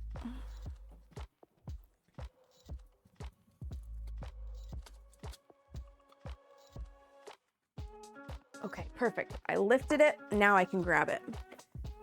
Foil cools off pretty quick like aluminum foil, but not quick enough that I'm gonna just grab it with my bare hands. And now it continues to bake for another 15 minutes. Start. And I'll just leave the foil to sit over on the stove to cool off for like a few minutes before I wad it up for the garbage. Used to do Easter egg hunts with the plastic eggs. For all the cousins, it was older ones couldn't grab any below a certain height. Those were for the younger ones. Taking the low ones, got eggs taken from you. Too many cousins to have a color for each. You know what? That's fair too, Carrie. That's fair too. It is free exercise. That's also true, Ilana. You just buy whatever candy you want. Yeah, I have to get my allotment of jelly beans, but the good ones. So like the Brax original jelly beans or Starburst jelly beans and nothing else. I don't think this is an unpopular opinion, but maybe it's an unpopular opinion. The gourmet jelly beans are dog shit. Okay, I'm putting it out there. They're dog shit. I know that they're supposed to be fancy flavors or whatever, like ice cream sundae or marshmallow peep or what have you. They're nasty. Okay, they're nasty. Just let me have my classically flavored jelly beans or my intensely fruit flavored jelly beans and be done with it. Real, right? Right? I go for candy the day after on sale unless to tempt me, though I usually get a small bunny before. And that's fair too, Carrie. I'm really just in it for the jelly beans. I don't give a shit about the rest of the candy. I mean, like, I like my chocolate, right? But I'm a jelly bean nommer. Like, I really like jelly beans. They are my candy of choice. If you put a spread of candy in front of me and you had like Jolly Ranchers and Nerds and Jawbreakers and like all, like the whole slew, like all of it, and jelly beans were in there, it wouldn't matter what other candies were on the table, I would go for the jelly beans every time. Every time. I just really like them a lot. I give them to my sister's dad because her dad can tolerate them without having the taste in his mouth. You don't like hard candy? That's interesting. I'm only just now as an adult getting to the point where I can let hard candy dissolve in my mouth without chewing it. As a kid, like, don't give me a Jawbreaker because I chewed Jawbreakers. I had to. It's a compulsion. Like, I cannot not chew the stuff in my mouth typically. I am now finding the joy of just putting a piece of hard candy in my mouth and then going about doing stuff and letting it like savor the flavor style thing, which is good because I keep hard candy like the old-fashioned hard candy. Okay, we're talking the little strawberry candies with the chewy filling that your grandmother had in a bowl in her house. That level of old-fashioned hard candies. I have a dish of those at my office, and it's funny. I had actually run out of hard candy. I had Lifesavers prior to this, and I had old-fashioned candy prior to that, and then I couldn't find the old-fashioned candy. So, anyways, I had run out of the Lifesavers, and I was like, you know, business is slow right now. I don't know that people are really having them, because it's just a dish for, you know, that little after massage pick-me-up. And somebody commented on it to me of, oh, where's your candies? And I was like, oh, I have to reorder them. You know, I just didn't even say that I hadn't. So I reordered them. And then another person commented when they came in, they were like, I love that you have the grandma candy. And I was like, all right, I can't not have the grandma candy now. I always have to have something in the dish at my office. I would go for the hollow chocolate Easter bunnies or the Cadbury caramel eggs. See, I find the Cadbury eggs to be too sweet, personally. Now you want chocolate caramel candy? Mm-hmm. Yep. I like the really, the like more adult flavor, I guess is the way I would put it, where it's less sugar, more like, I don't even want to say savory because that's not the right word. Creamy, I guess, maybe. Like, Cadbury is good, don't get me wrong. It's just their caramel and especially their cream filling. I don't like Cadbury cream eggs. I don't like the cream filling. It's too sweet. It's too sweet for my taste buds, and it might just be the ratio of caramel to chocolate, but it's too sweet for me. My go-to Easter candy nowadays is the Reese's Pieces eggs. Oh, those are good. But the thing that I love a lot of people don't like is candy corn, specifically the mix with the pumpkins. I do like candy corn. I went through my phase of not liking it, but I have come back around. I do like it. I haven't had the pumpkins in a while. I remember, once again, the amount of them, because the pumpkins are a little bit thicker, like it being a little too much on the sugar to hit my tongue all at once. But I would try them again. Hides of chocolate peanut caramel clusters. I don't like cream-filled anything except for Bismarck's donuts. And you like candy corn too. I love candy corn and jelly bean. You're in the right place, May. We got candy corn lovers here. Yeah, the cream filling in most things is gross. I say this across the board. I don't like ho-hos. I don't like ding-dongs. I don't like roll cakes, like the Swiss Miss roll cakes.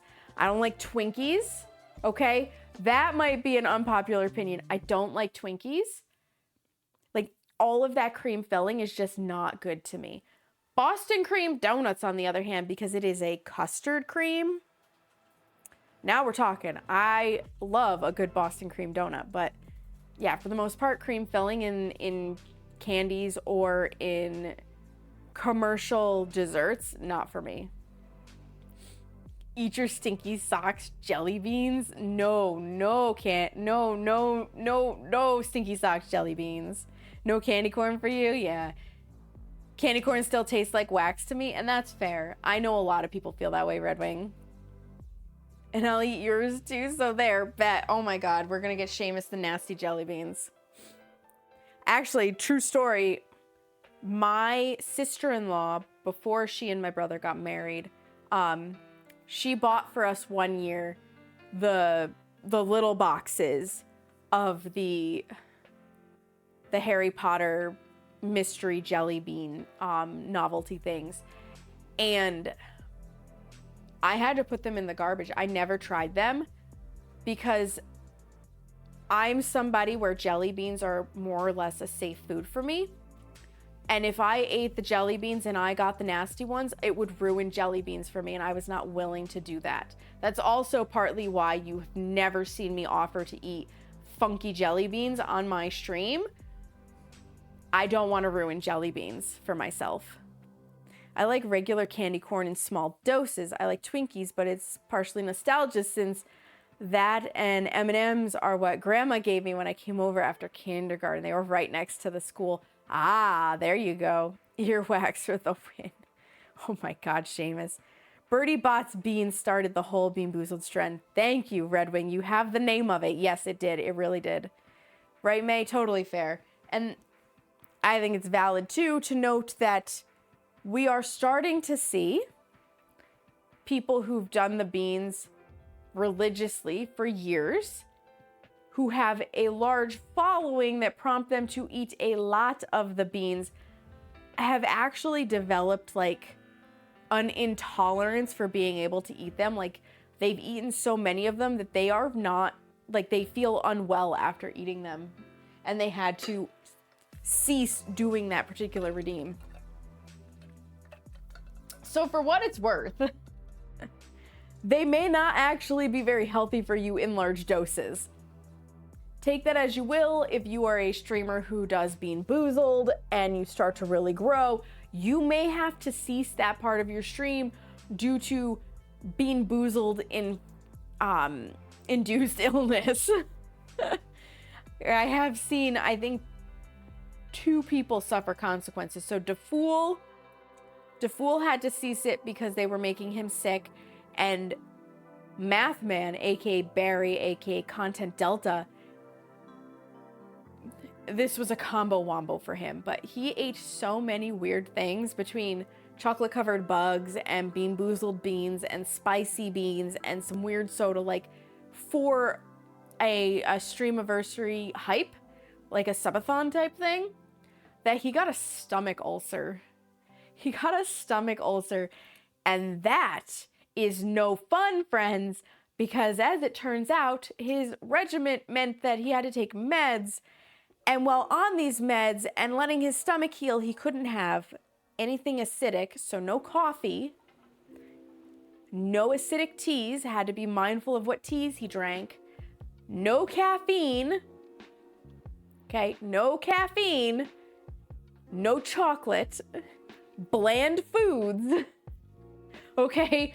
Be mindful. Listen to your body. Don't do that. Ew coffee, ew tea. How about hot cocoa, Ilana? How about hot cocoa?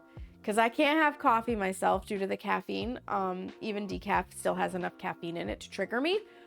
But I do like my teas. My non-caffeinated teas. You can live without it. Wow. See, I risk it for the biscuit for hot cocoa.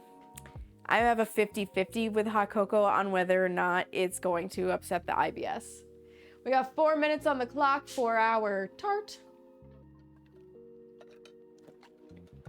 4 minutes on the clock. So let me flip back to what we need, because it says to set it aside to cool. So we're gonna come all the way back here. Yes, Meagle? All right, so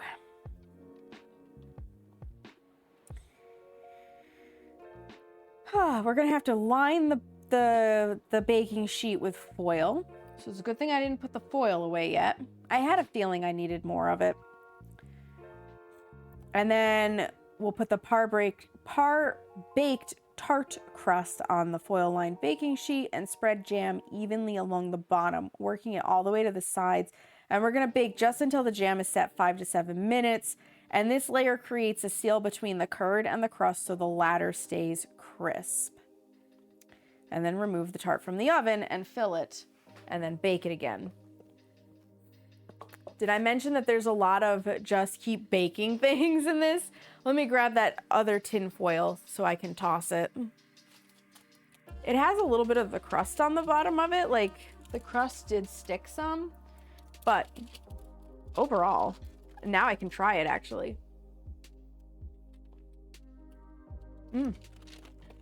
That's nice. That's actually really nice. Like really, really nice. You wouldn't have the patience to do this work? That's fair. That's fair. And honestly, if I were not streaming, there would be a lot of me just like sitting and idling, farting around while I waited between steps. Like I said, I did this particular lemon curd, which is now like getting solid back together again. I did this morning because it needs to be in the fridge for 3 hours minimum. That way it was ready to go so we could swap it and we didn't actually have to sit and wait the 3 hours for the curd to be ready before we could continue on to other steps. But the curd, so this is the thing. You can prepare the curd in advance. The curd will stay in the fridge nicely for a week. No problem. You can prepare the crust, the tart dough in advance. It will stay in the fridge nicely for 3 days. So you could do the curd one day, put it in the fridge, and then the next day, put your dough together and put that in the fridge and time it so that then you're assembling it an entirely different day, which is probably what I'm going to do for Easter. I'm not going to lie. I will prepare the pieces, parts and pieces throughout the week, and then it'll just be assembly, par baking and assembly. Waiting for 3 hours, Faz time. Bubbly, you really like Faz, huh? Heretic. Listen, Seamus, not everybody is a coffee addicted fiend like you.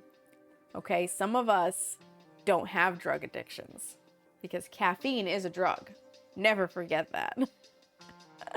It's a safe drug addiction, but it's still a drug addiction. Yeah, when I'm baking, Bubbly, typically we'll play Plate Up in the in-between. Don't be hating. You can't have coffee? That makes 2 of us, Bubbly. That makes 2 of us. All right. It's time to take the tart out of the oven. And I am going to turn it off only because it'll come back up to temp pretty quickly.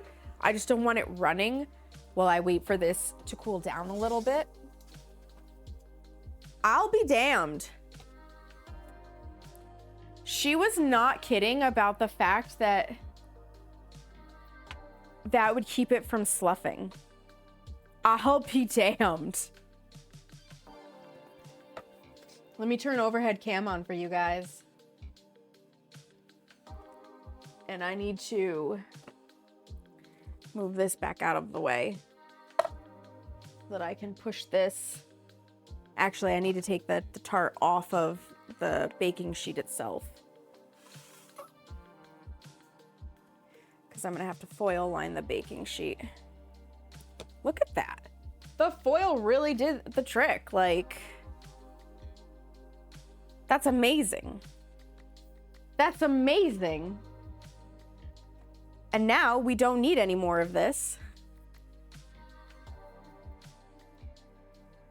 Your drug addiction is mostly safe, right, Bean? Right? Coffee is life. It gives you heart palpitations. Yeah, for me, it gives me IBS.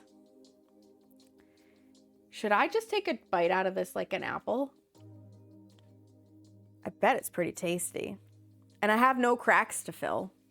It's not like I need it in there.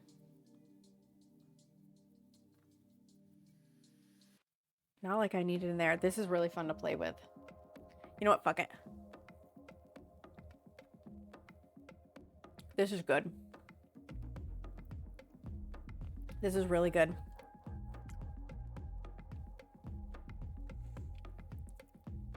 Yes, I'm a heretic that likes raw dough. Delicious. Treat for Seamus. Seamus doesn't like raw dough. He doesn't.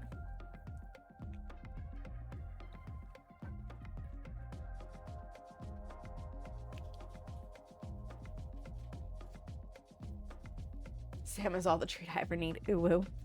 All right, the rest of that can go in the garbage though, because I don't need to eat the entire wad of raw dough and there's nothing else to do with it. Like that is a true statement.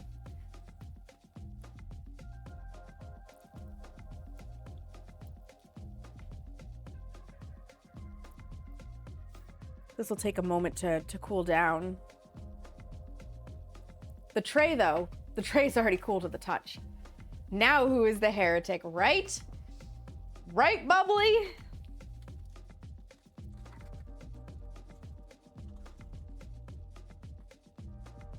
Tin foil.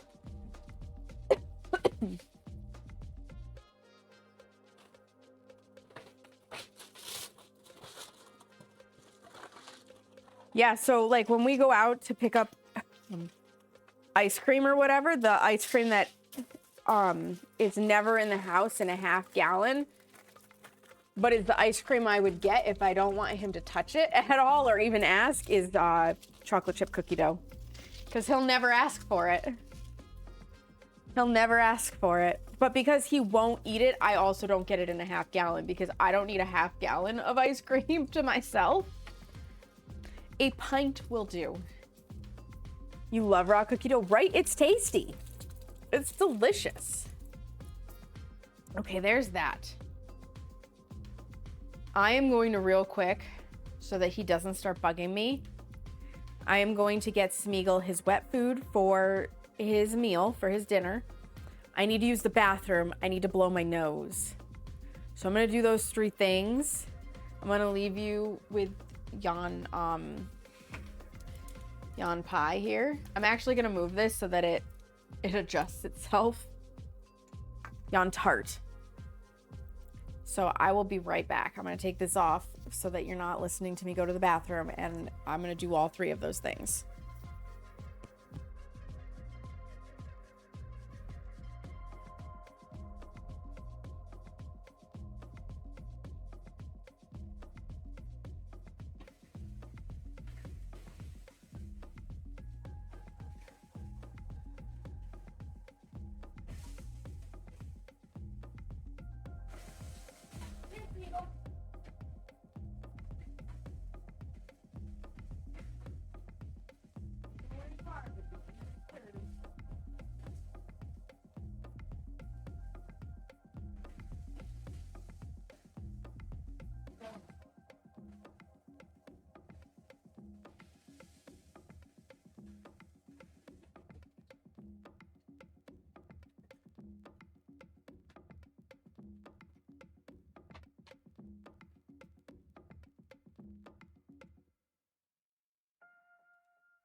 Okay, thank you for your patience. Hi, Corey. Welcome in. How are you? Much better. Hands washed, nose blown, bathroom taken care of, cat fed. Oop. Okay, that has cooled off quite nicely, I might say. Yep, I can touch it. So, we now need to add into this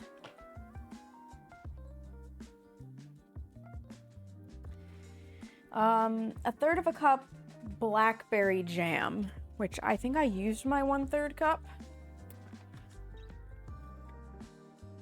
Yep, sure did. For the almond flour, so that's just a quick wipe out. That's not a big deal.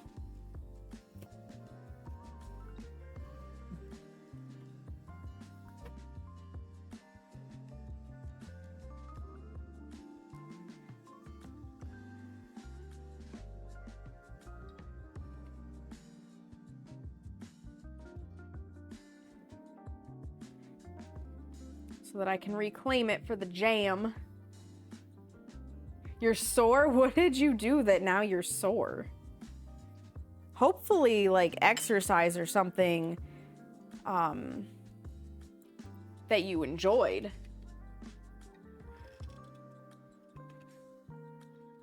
My hand is a little damp and I can't grip. What, Smeagol?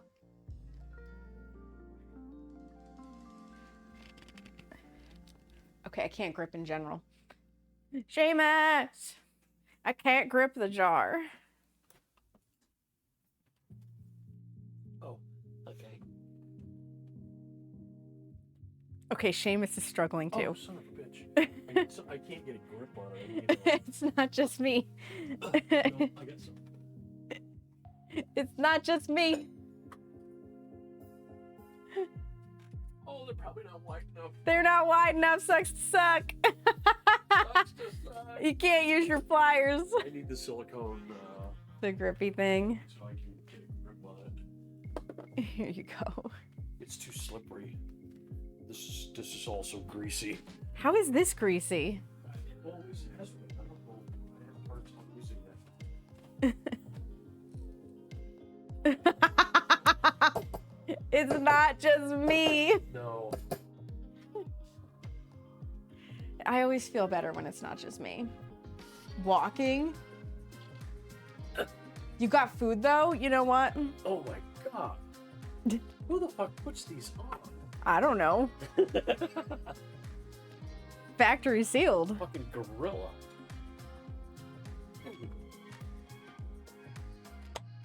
Oh, Yeah.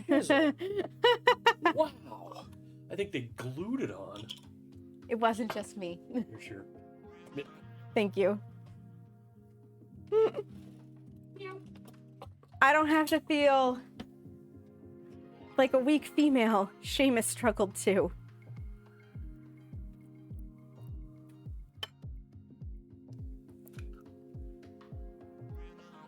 What food did you get, Corey? That's the important question.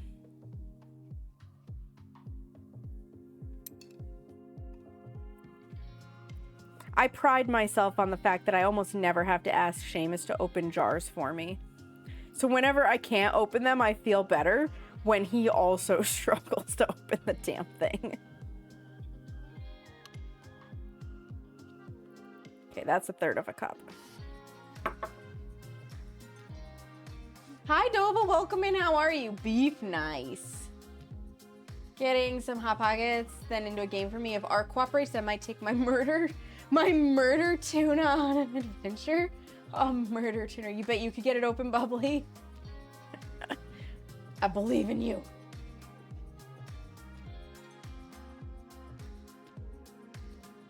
I believe in you. All right. So this is going to go on here.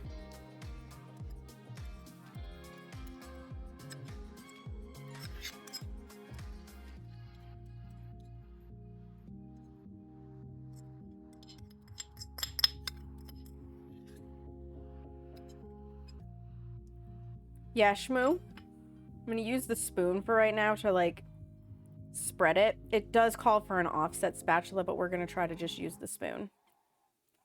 because it's one less thing to wash. I have an offset spatula. I do.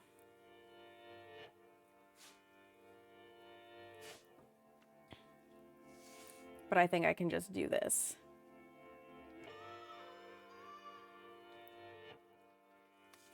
I'm not gonna lie to you too. Like I was already gonna make this because it was a lemon tart, but when I saw the blackberry jam on there, it really sold me on making this tart. Because I really love blackberry jam. If you think I'm not licking this spoon, you're wrong.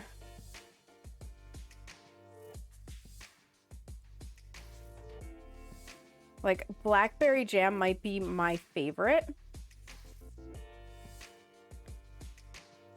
Honestly. That does make a really nice, beautiful layer.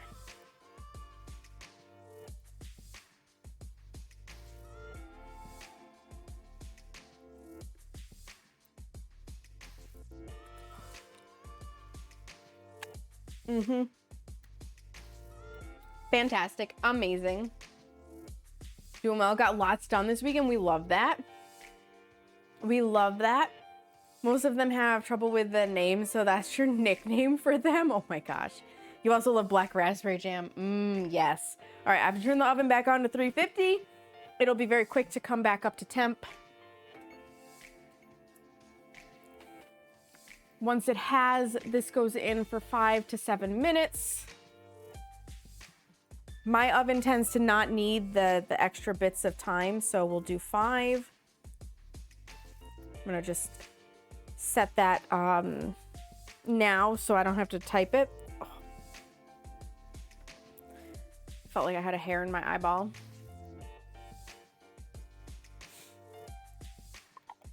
Yeah, I'm gonna order more of this tonight so that I make sure I have plenty of it, because I really love it. Oh, how's your lemon marmalade been, Seamus? I see that you have gotten into that. Trappist makes some really good stuff. They make some really, really good stuff.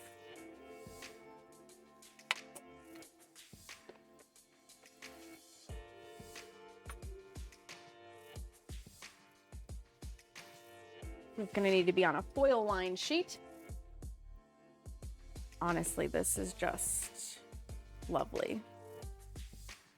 That little part like cracked off, but that's probably where I was trying to grab it to get it up and out. I'm really pleased with how this is looking. And I love that like this is canted out a little bit now that I'm looking at it. And when it pulls away, it stands up straight. Like, how awesome. We saw that it should work, but only in a 4-pack of mixed flavors.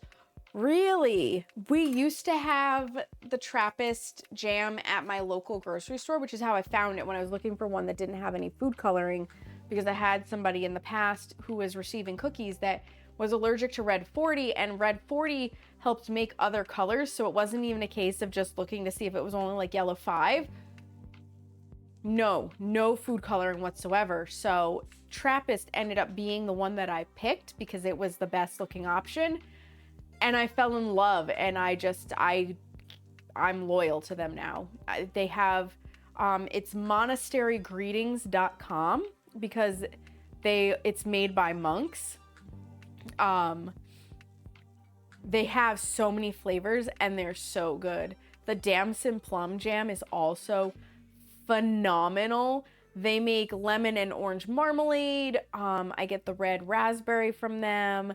They usually do some sort of cherry preserves. They've got apricot. They've got such a selection. There's a huge list, and it's so good, and I love it. I love it so much. It is amazing.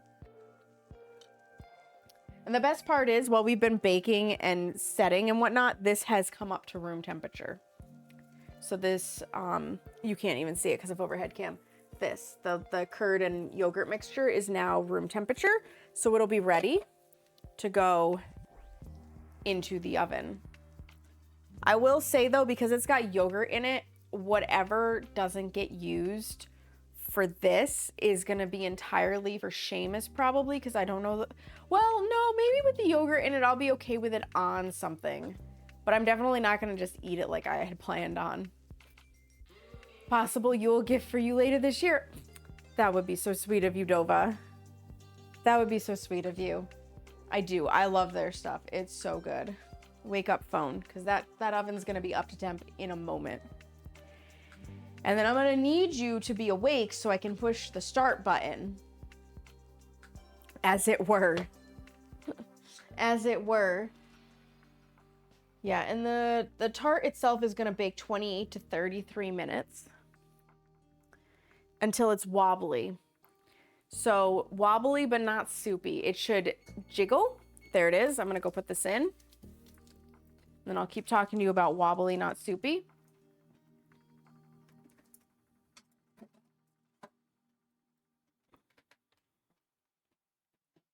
And start the timer.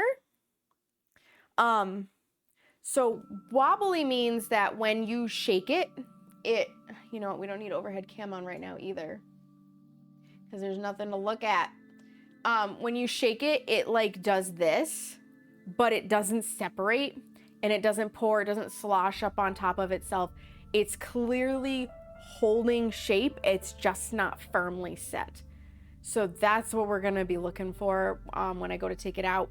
I probably, though, once I put it in for its final bake, I'm gonna go back to being desktop Sam, and we can have a chat if we're feeling chatty, or I will find a place for us to go hang out, because the last parts of this is bake it and then let it sit and cool completely before taking it off of the out of the tart pan itself and putting it on like a serving plate. And then you really have to let it completely cool before you slice it to eat it, which is gonna be an hour or two. Should jiggle like a boob. That is a great way to put it, Opal. That is literally exactly what it should jiggle like. There's no arguing with that. How did Claire describe it?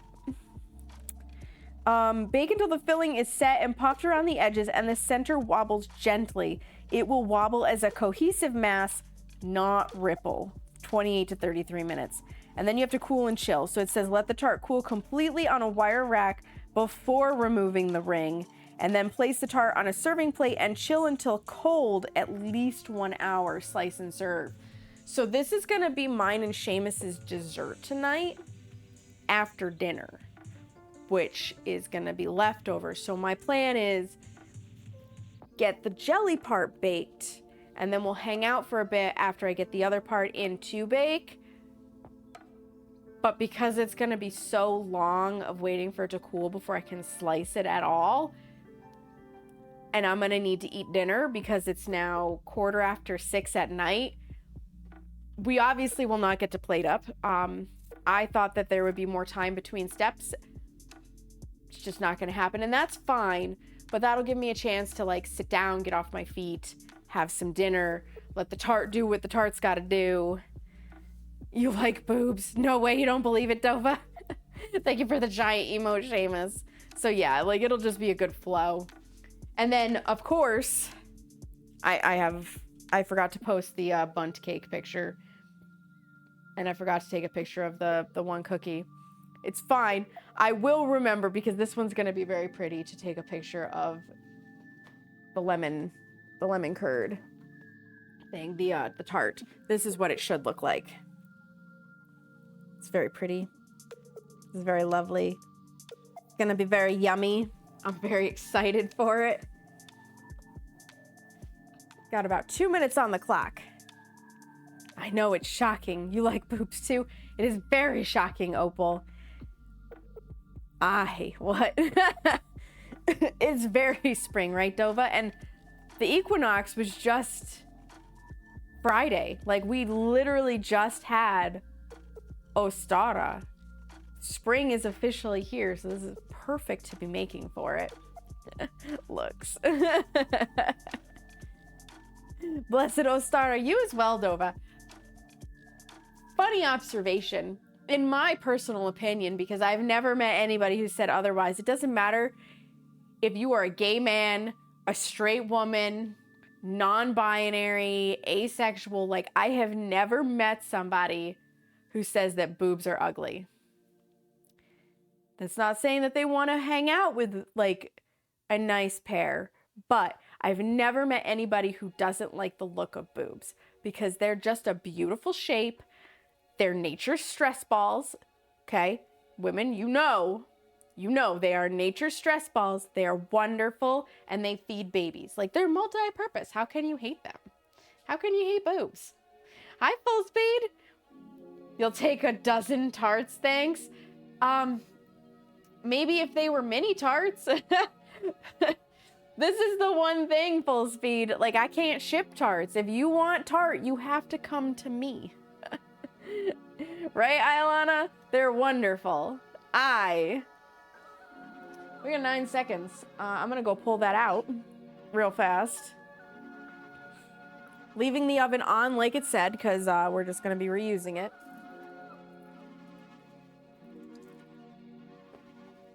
That should have firmed it up. That should have firmed it up nicely.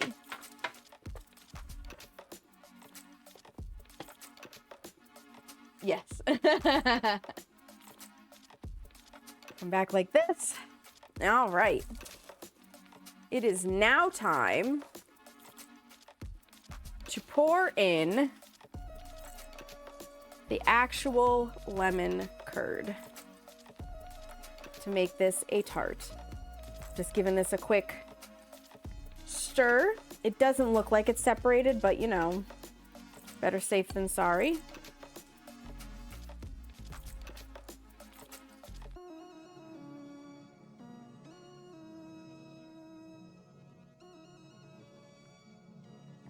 I don't know if we'll actually have any extra. Oop, it's definitely pushing stuff because it's hot.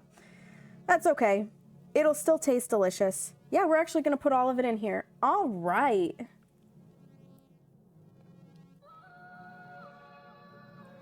Because that brings it right up to the edge nicely. This is also the reason why I chose, like I have other lemon curd recipes, by the way, that are easier to make than this one.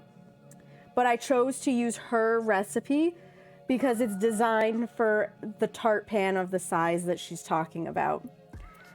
So that I didn't have to guess on how much lemon curd I needed to make. Would I have enough? Wouldn't I have enough? Now she says to smooth this with an offset spatula, but you guys, it looks pretty freaking smooth. Okay, I'm not gonna lie, like, that looks amazing.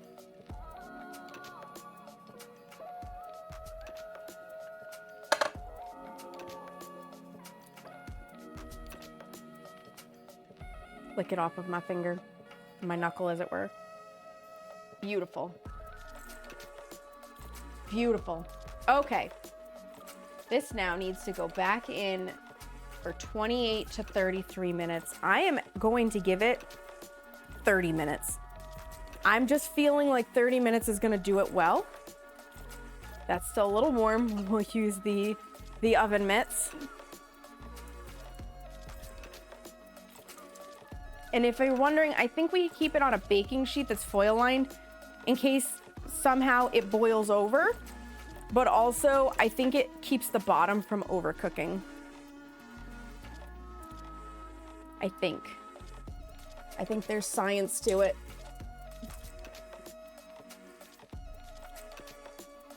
In it goes. I'm gonna start the timer. All right. Looks great, thank you. The lighting is better, doesn't look as yellow. Yeah, so the lighting adjusts based on the amount of light reflecting back, and the foil reflects a lot of light back. So that's what's going on. That's what's going on. I need to give this a nice lick. Mm-hmm. That's very good. All right, I had half of it. I'll give the rest to Seamus.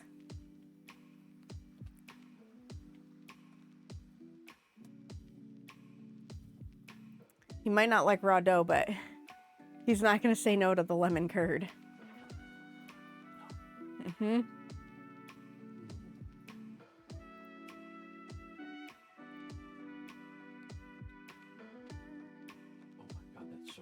Isn't it good? No. Okay, he enjoyed the rest of the spatula. Yay, more dirty dishes!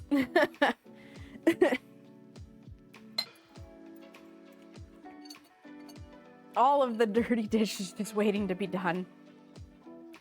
For later. All right. I'm going to take this off. I'm going to mute this mic. I'm going to meet you guys back over on desktop. And we'll figure out what we're doing from there. Licking things. We got to lick everything.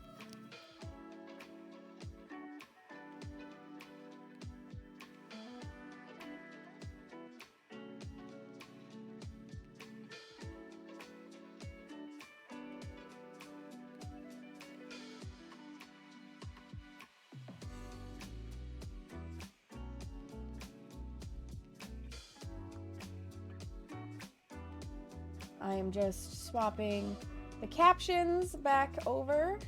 Excellent. There we go. Captions are swapped. You're basically ice creamed over. Ayo. Indeed, ayo.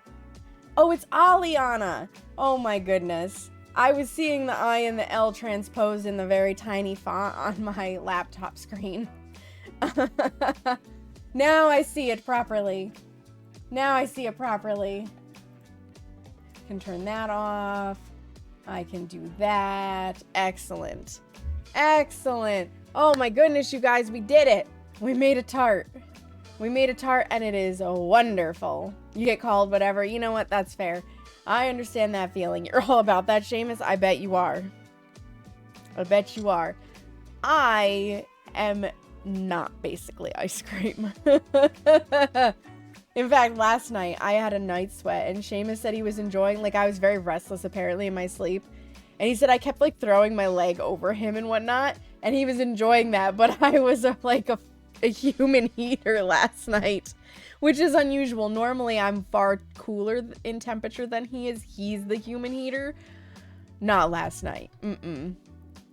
Mama A is mainly for the people who are comfortable saying that as your name. You know what? That's fair, too. Absolutely, Dova. I'm glad that you guys can join me for this because it's always a lot of fun. I enjoy baking with you guys. I enjoy sharing the baking process with you guys. Like, it's just a good vibe. It is a good vibe. It always has been. It always will be. I'm going to snooze that because we don't need ads right now. I love that. I love that, Carrie. I have to see who's even on.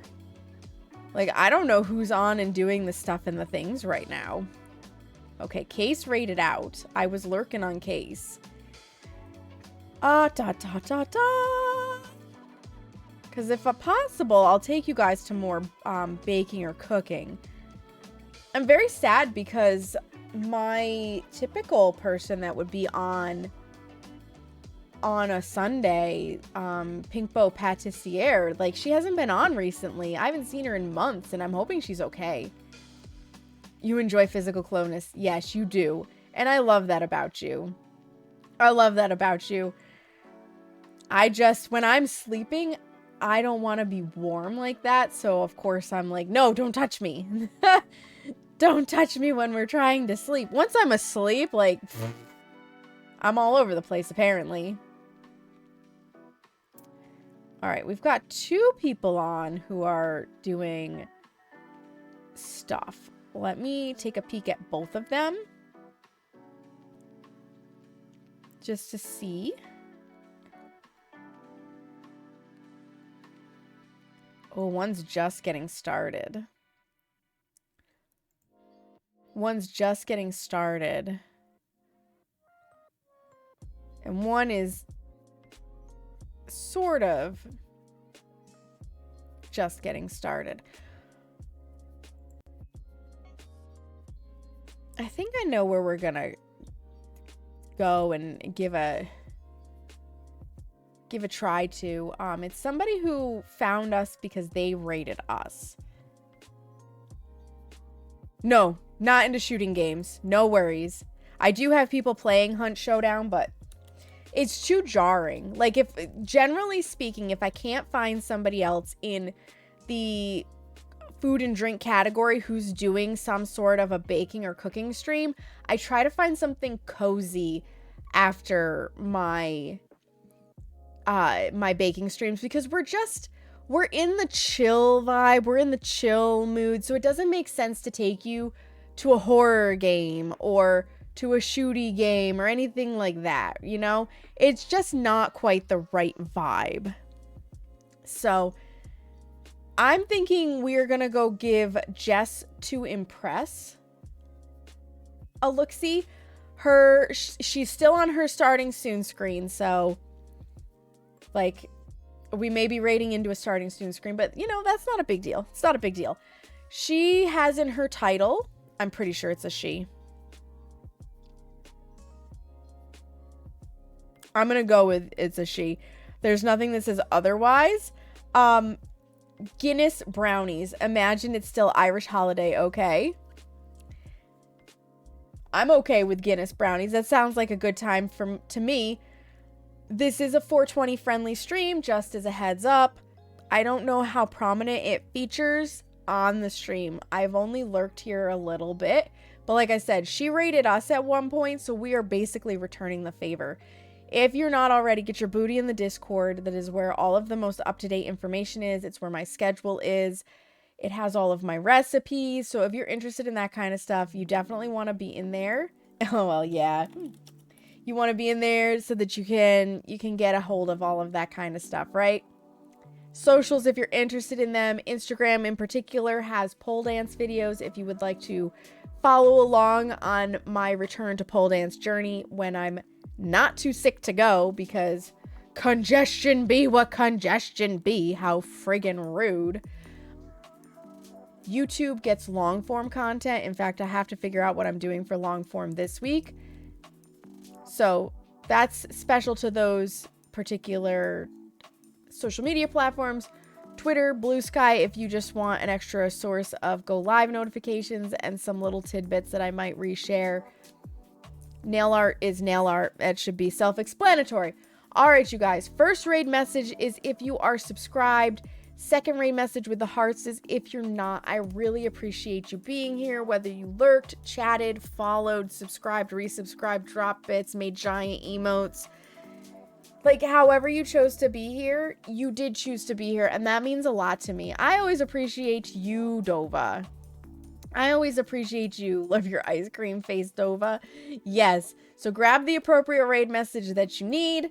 I will be back tomorrow, 7 p.m. Eastern Standard. We're playing Dead by Daylight. I will be murdering survivors again. If that interests you, I'd love to have you here. We're going to take all of this on over to Jess to Impress. And in the meantime, friends, make sure you take a moment to practice some self-care. Look yourself in the mirror and tell yourself that you love you, because you matter, friends. Have a great one. I'll post pictures in the Discord when the tart's done. Bye!